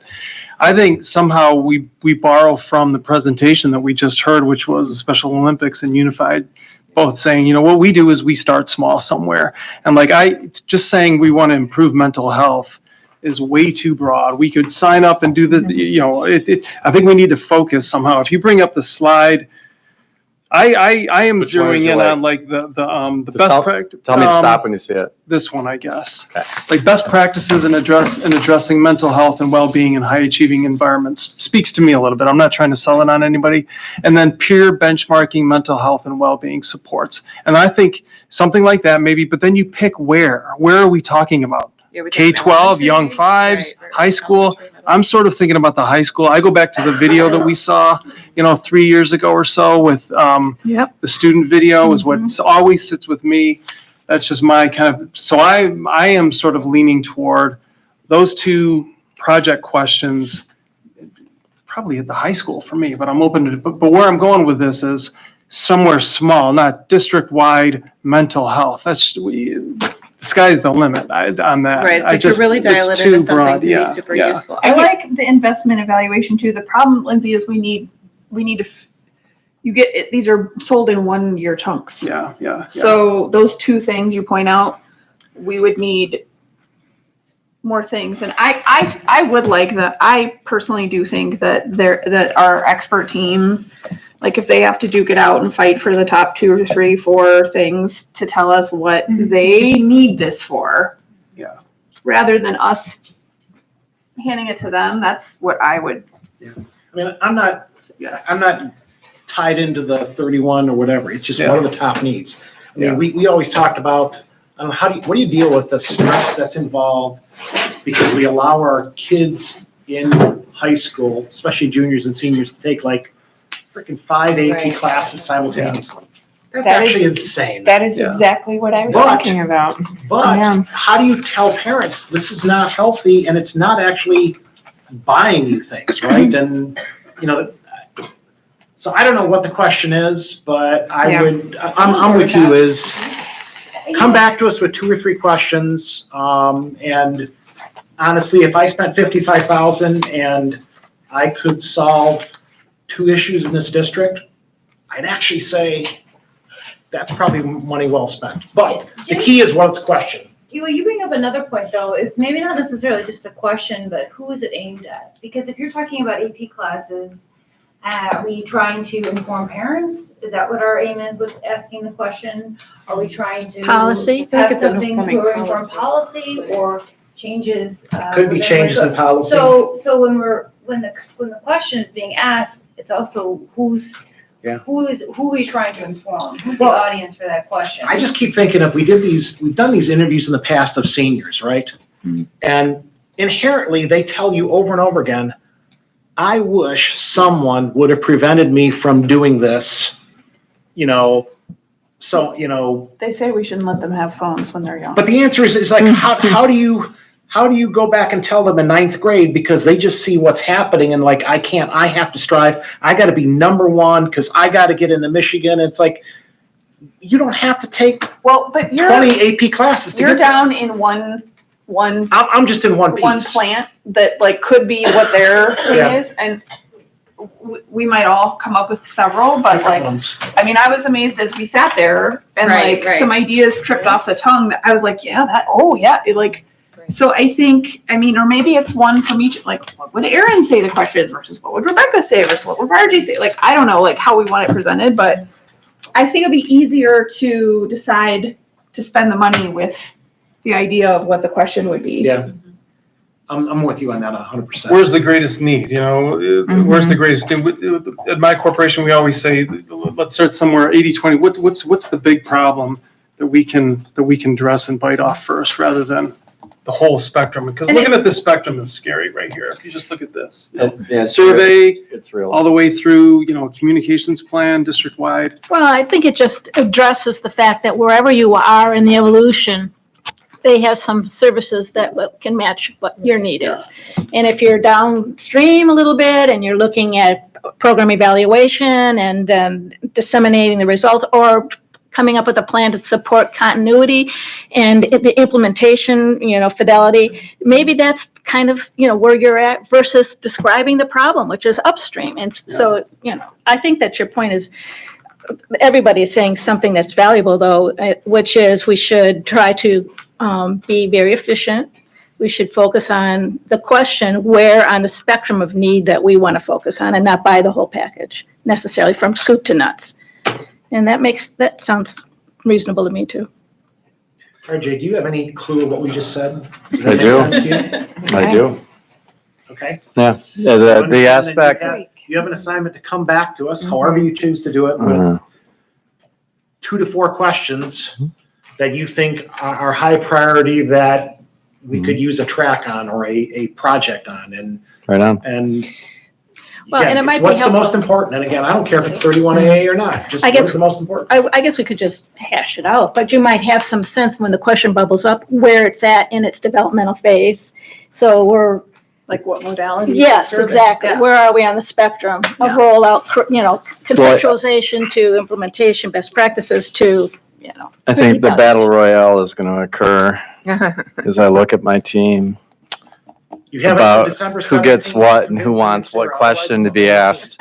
But Sarah said it, like, when we were in the meeting, in like 10 minutes, not even that, 4 minutes, I think They were you great all questions. came up with I mean, 20 Rebecca was different like, "Ding, ding, curiosity aspects. But I'm going to say, very strongly that, and it's important to hear this, please, that in what I've heard and been in and talked to with parents and kids, it is terrifying where people are at in the fear for their children in 2 areas. One, physical safety. Right? Number 2 is mental safety and well-being. Across the board, there is not a week that goes by that I don't have a conversation with somebody or that we're trying to help somebody in those areas. And I think that is massive. I mean, to truly be one of the best districts in the country, which I believe our goal should be, that's a holistic best district, combining not only our scores, but our opportunities and our opportunities for each kid to thrive wherever they want to go. And that they look back at us and say, thank you, truly thank you for making some decisions as they are young adults that maybe they wouldn't have made in high school, that we all had a part in helping them. So thank you for that. well, just to say out loud, the quiet part. The quiet part is that we're in a highly successful community with high achieving kids. There's a huge stigma on the mental illness. Challenges that our families are facing huge. So to think that while we know exactly the breadth and depth of what the suffering is, I think we probably don't, to be perfectly honest. Yeah, I don't want to be quoted as saying that in case that is what it seemed to be implied. What I was saying is I am persuaded that there is enough problem to invest and look for answers. Like, I don't need to know that it's this much deeper than I thought it was, because it's deep enough for me to be convinced that the resources should be.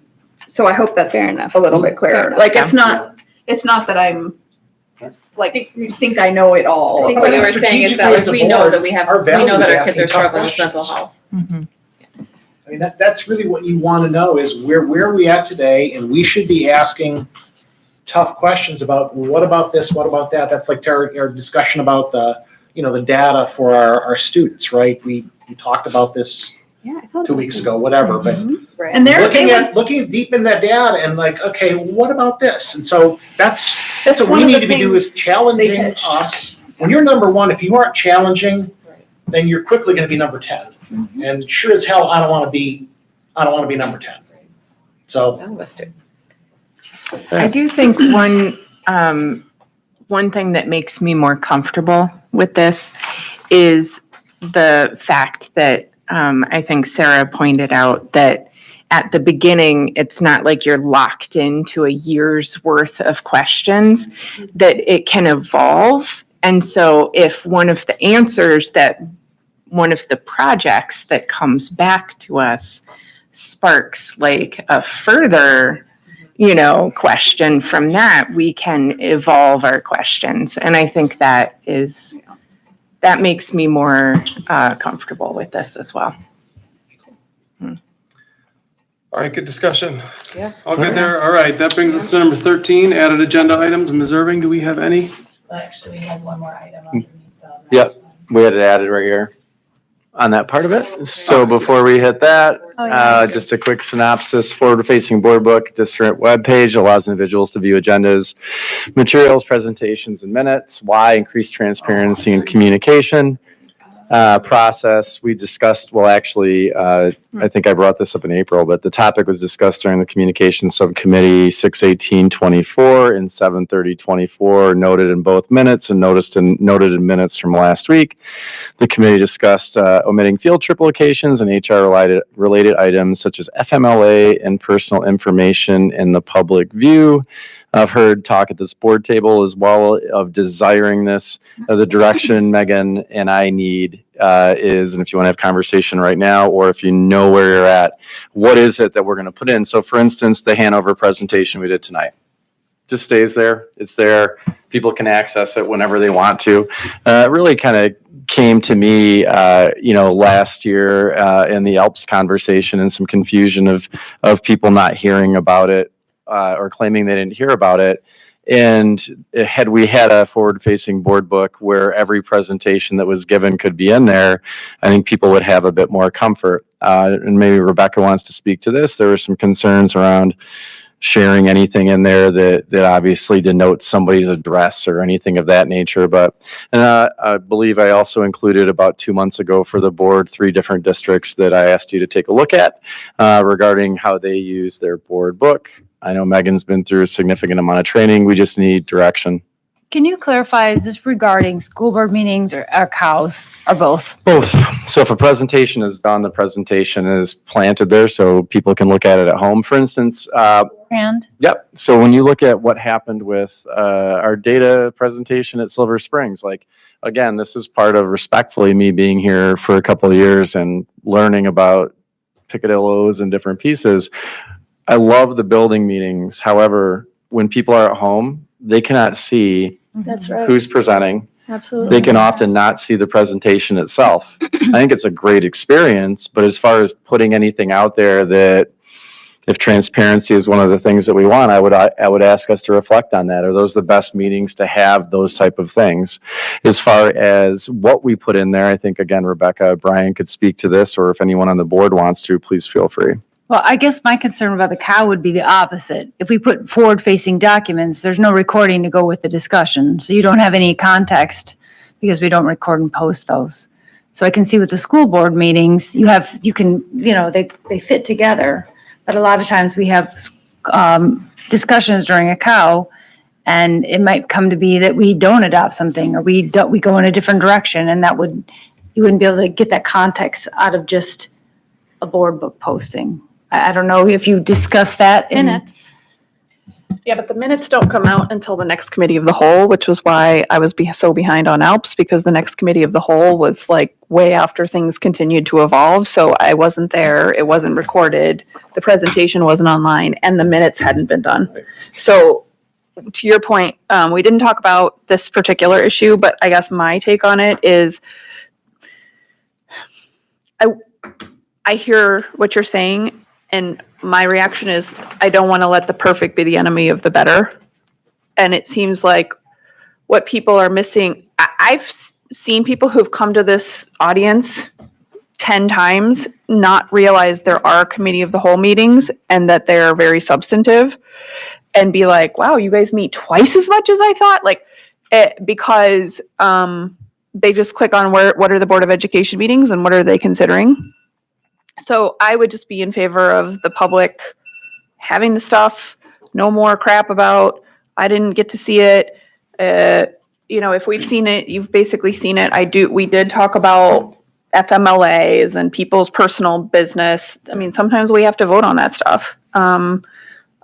Locations, I hadn't thought of vacations or field trips, Yeah, I but felt like that that's would why be- there's 7 of us and Right, people right. thought of that, right? Like, so I just think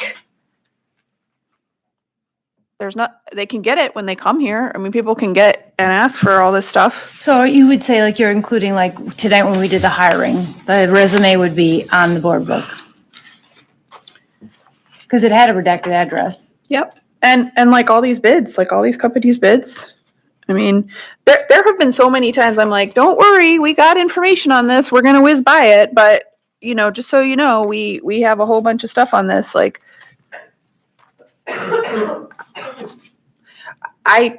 I just also want to say, Dr. Weber, like, I've really appreciated tonight's presentation on, like, we talked about it on this, we talked about it on this, you had it on this, and we've seen it. Like, I just want to give you my personal thanks for that because it helps me lock back in.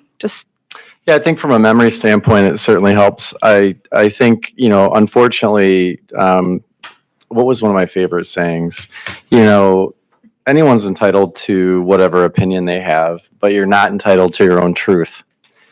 And when we don't have things as transparent as we can, it allows people to construct their own version of what that truth is.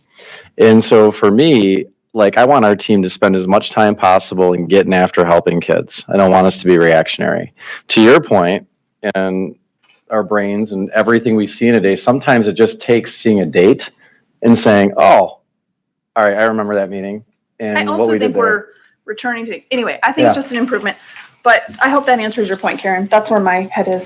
I think too, like we've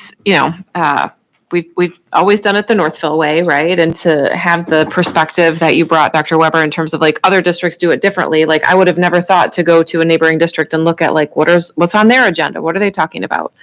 Right? That sometimes I'm just like drinking from the fire hose here in Northville to like notice our agenda and read all of those supporting documents. So that was helpful to think about that too. Clarification though, because I ran out of time and I had a lot to look at for this meeting, but I did look at the Novi board website, and it looked to me like they had the very similar kind of set of documents in terms of agenda that gets posted prior to the meeting. And it looked to me like it was post hoc that the slide deck showed up on the link with the minutes. So and that could be, part of the post aspect is like, I was asked by a board member, could you do something on the bond? Like, so that's not really something that's going to be preloaded in there. Yeah. However, if we go to this, then what I just did would be on there. So, that's working on this. What I would ask you to look at more when you look at other districts as you're thinking about these pieces and benchmarking, what are the pieces that they do share that you think just because somebody else does it, like we all know the saying, your mom or dad probably said to you when you were a kid, so I won't say it. But like we can certainly glean from basic aspects of communication and also wanting to do it in a way that's manageable in the sense as well. I think what you'll see in those pieces is what are the frequency of board books that they're putting together and so on. So I'd ask you to look at that. I can go back and find the Friday I sent to you with at least, I think, 3 districts that had that I gave examples of. I want to say one was. What I noticed is, Kim, to your point was that the Novi, I noticed it was a cow that they had yesterday, so maybe that was it, because Walled Lake has a meeting on the 10th, and they had everything. But it was a school board meeting, so I don't know, it'd be interesting. To your point, Dr. Weber, I don't know if everyone's going to have the same frequency we're going to have. So the question is how you say, you don't have to do everything all Right. simultaneously, Right. right? So, I mean, Big rock. we never had it before because we used to literally, under Len, we used to have Paper. physical paper hand delivered to people's houses, right? We eventually changed, and now we've got board book, which has been around 5 or 6 years now, whatever. But I don't necessarily have a reason aside from redacting certain personal information. I think you're a good point. It's okay to tell people we're having, kids going to be at these places, but I don't necessarily know I want to publish where a kid's going to be at certain days for safety aspects. Yeah, I'm not. But all comfortable the financial, teacher's resume. like for example, all of our financial information today, why don't we publish that? Yeah, I get all that stuff from what if we professional organizations, but like a personal resume, I don't really feel comfortable putting. I like your point about getting started.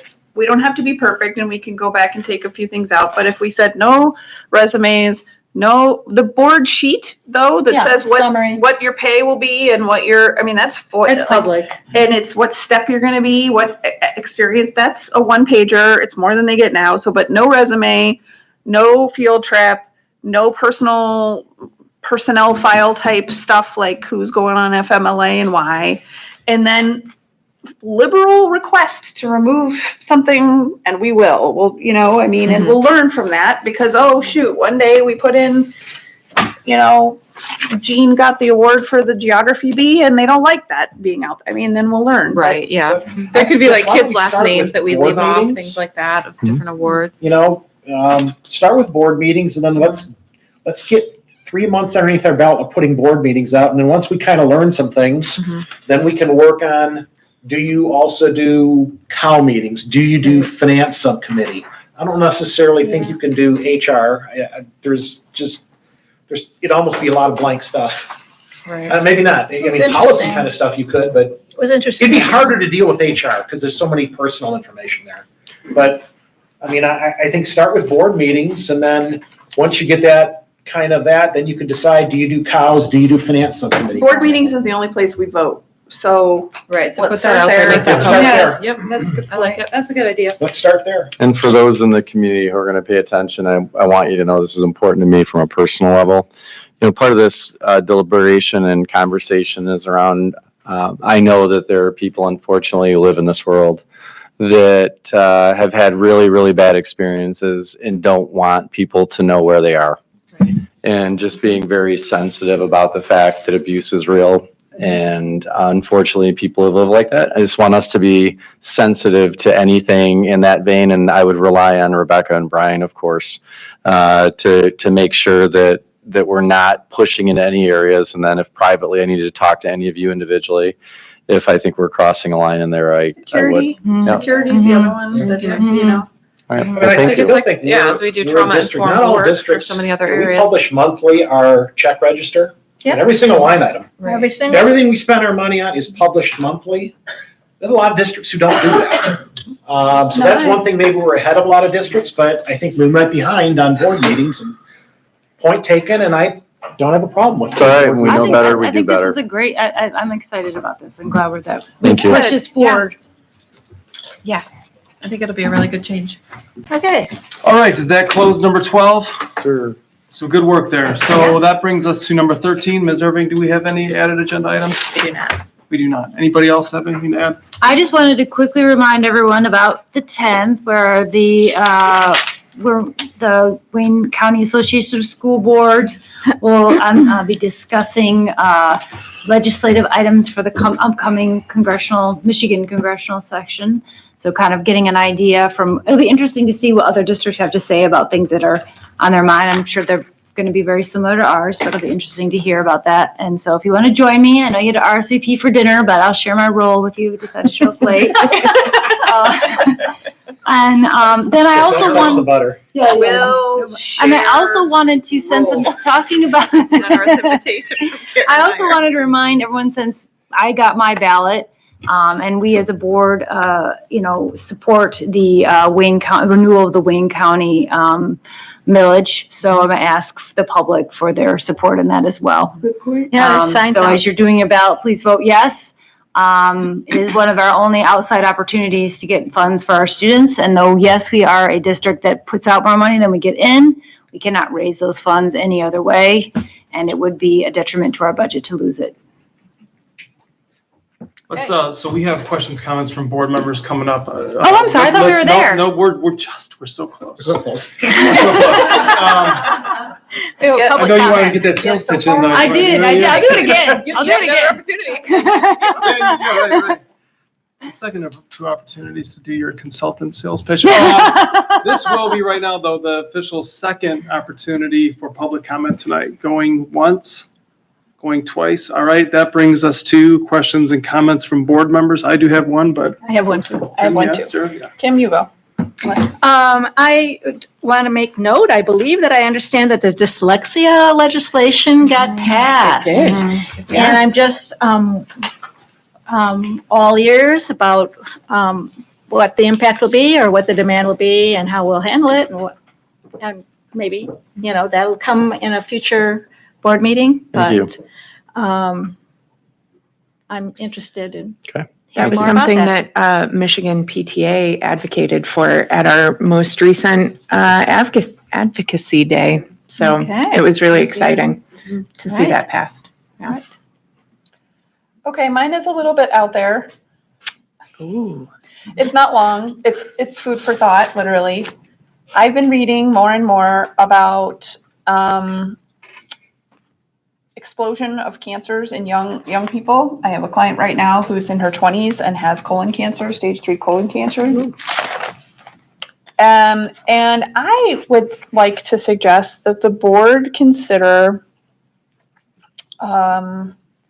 ultra processed food consumption and whether there are ways that we could maybe not be popular with the kids, but essentially ban them or really try to limit them, because I think the data that's coming out from the CDC and from other places is troubling. And I think it would be very popular with our families. And I think that it also goes hand in hand with the wellness and mental health piece. And I'm not able to tell you the science on that, but a lot of it's high fructose corn syrup and Gut health and all of that. gut health, but also mental Brain health. gut connection. Brain gut connection. Yeah. And I think that we would make headlines and be, I think it would be a leadership thing for this district to say that this is something that we're going to be in front on. I know that we have a store in the high school where we like to, we like to sell the things that kids want to eat. I am not against anyone or anything, and I want to give my huge props to our food service people who serve millions of meals a year, which is a number that shocks me. So it is no negative. It is more of like, I would be willing to put money there. I would be willing to put support there. And I just wanted to throw it out there for an initiative that I think would be popular and good for kids. I had a really interesting conversation kind of along that topic with some parents in the district talking about, could we find partnerships with local farms that might be interested in like teaching kids about growing their food, how farms grow various produce, and could there be some type of relationship that could be developed that way? And today I went to, for a totally different thing, I went to Gateway Farms, which I did not know existed in Plymouth. They're just opening their doors to doing more like teaching, learning, community engagement, grant funding work around cultivating healthy food. Yeah, is Very there cool. a grant funding opportunity for piloting these kinds of programs? Could we pilot it in a couple schools? Like, I don't know what it looks like, but it's just it's Like we have a research firm that, yeah, that be focused on wow. wellness related to food. I like it. Can I just mention one thing about that? Cook is going to probably be having a greenhouse over the next few years though. So I was going to say they have a garden, right? Yes, they do. They have a garden. it's going to get bigger. Yeah. I think it would be amazing to put a greenhouse in the center of Emerson. There's also Center some of conversation Emerson. around like sustainability and all of that too. Yes. That is And true. like outdoor experiences for kids. And It's actually something in the previous district I was in, we put greenhouses at every elementary school and then secured a bunch of money from the state government. The vision was to make them more permanent. I exited and a different path was taken, and that's, fine. And But every building had their own initial greenhouse around that concept of teaching kids to get closer to the earth and to less processed foods. So, all right. All right. I have one, so I did, since it came up in public comment tonight, I did want to speak to Mr. Holmes, your interaction with the newsletter that came out. So I do want to, at least for your purposes, set the record straight that was definitely not a district or official, any sort of communication or newsletter or publication, first and foremost. Second, no one appears to have come forward to claim ownership or responsibility over that newsletter. I think that speaks volumes about its veracity and sort of, in my mind, the misleading nature of it. I was, like you, sort of disturbed and disappointed to see that. I think it's misleading. My take on it is misleading in terms of who it came from and how it presented the sort of the state of the community and the schools. And like I said, the fact that no one has claimed authorship and no one has stood up to say who authored that piece. sort of speaks volumes about it. So I just wanted to say that since it came up in public comment tonight. Thank you. Yeah. So, anyone else? I just need one yes. person to lift up. I mean, you did already steal my, my thunder. Why do about- we need to talk about steal? It's not steal, it's complementary energy. Look at you two with your book. I know. You wanna we've go? got- Cool. Mine has coffee spilled on it. Oh, I mean, yeah, like- yeah. Oh, but you're the one that said you don't even have to read it. I know. But that's why I go to Overbooked, because I don't have to spill coffee on it. But I did just a follow-up. So it's in Northville Youth Network in partnership this time with the high school PTSA. So it's going to be at the high school in the forum on November 14th at 6:30 p.m. And you really don't have to read the book because Northville Youth Network does such an amazing job putting this all together. They come with questions, they come with, other resources that you can tap into. So it really is wonderful. So, And it's a really good book. yeah, so far, yes. All right. So, one thing I think is really important, and I could sit here and genuinely and find a different story for each of the people to my left and people who aren't here. There's a person who's not here with us right now who, with Mike being gone for the month, really has literally worked 7 days a week and really has done everything that she can do to wait for the cavalry to arrive. Young Mr. Kling, thank you. And that's Deb Converse. Deb has been doing everything she can to ride point, not only on our audit, but keeping operations going. So I would just humbly say, if any of you see her, bump into her, or want to send her a note or an email, and just showing appreciation, that would be great. And Devin, anything you'd like to say? I know it's been a week, but I think you came in and noticed right away that she was hustling. Yeah, I think, it's obviously a busy time in the business office. You have all the audit requirements needed to make the deadline at the end of the month here. And I think I brought that up in finance, trying to get that to the 22nd. But she has been hustling. She has a lot on her plate. And, we have a couple new faces in the business department, mine included. And she's been steady course there. So she's been doing great and needed support there. And I just wanted to break in a little bit. Sometimes we'll just throw things out there, and you didn't know you were going to say anything on that part. But I just think gratitude unspoken is useless, and Deb needs to get back to her, like how much she's carried especially in the past month. So, thanks for what you've noticed in her and what you've done. So that's it. Thank you, President Wilson. All right. Thank you, Deb. Anything else? Yeah. Lindsay, one thing that I feel like maybe we should mention, because we haven't had a board-facing meeting since when we met last, we were doing our superintendent training. I just wanted to mention,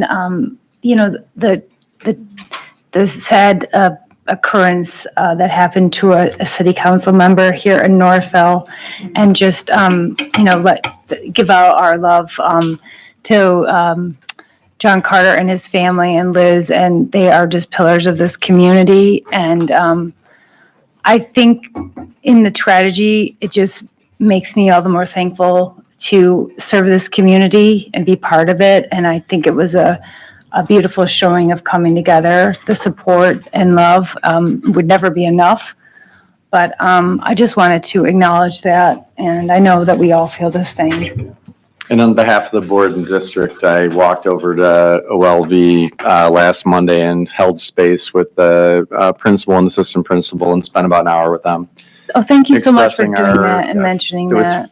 Just wanted to let them know that they're all our kids, that I don't care what school a kid resides in. I don't care if they're in Manistee or Muskegon. We all share a common bond that we want our kids to be safe, healthy, and happy, and to know that. So I just wanted you guys to know as well. So thanks. Thank you. It was a really beautiful service. It is very difficult to see friends bury a child. And to see the strength that John and Liz exhibited when they both got up and gave their eulogy for their child was really moving. And I really appreciated what Liz said in terms of living like Declan, right? That he was such a joyful child and so loving and so kind, and that the world is hurting right now. And could we all take this moment to carry Declan in our hearts and what he lived for? And could we just allow ourselves to hold that space and be those people to honor his memory and be more compassionate? It was really touching, and it was beautiful to read it. She posted again on Facebook today, and I just think that takes a lot of courage and strength and bravery to deliver such a powerful message. All right. Well said, everyone. I couldn't agree more. Very well said. Anything else? All right. Well, let's call us adjourned at 9:21 then. Thank you so much tonight. Thank you.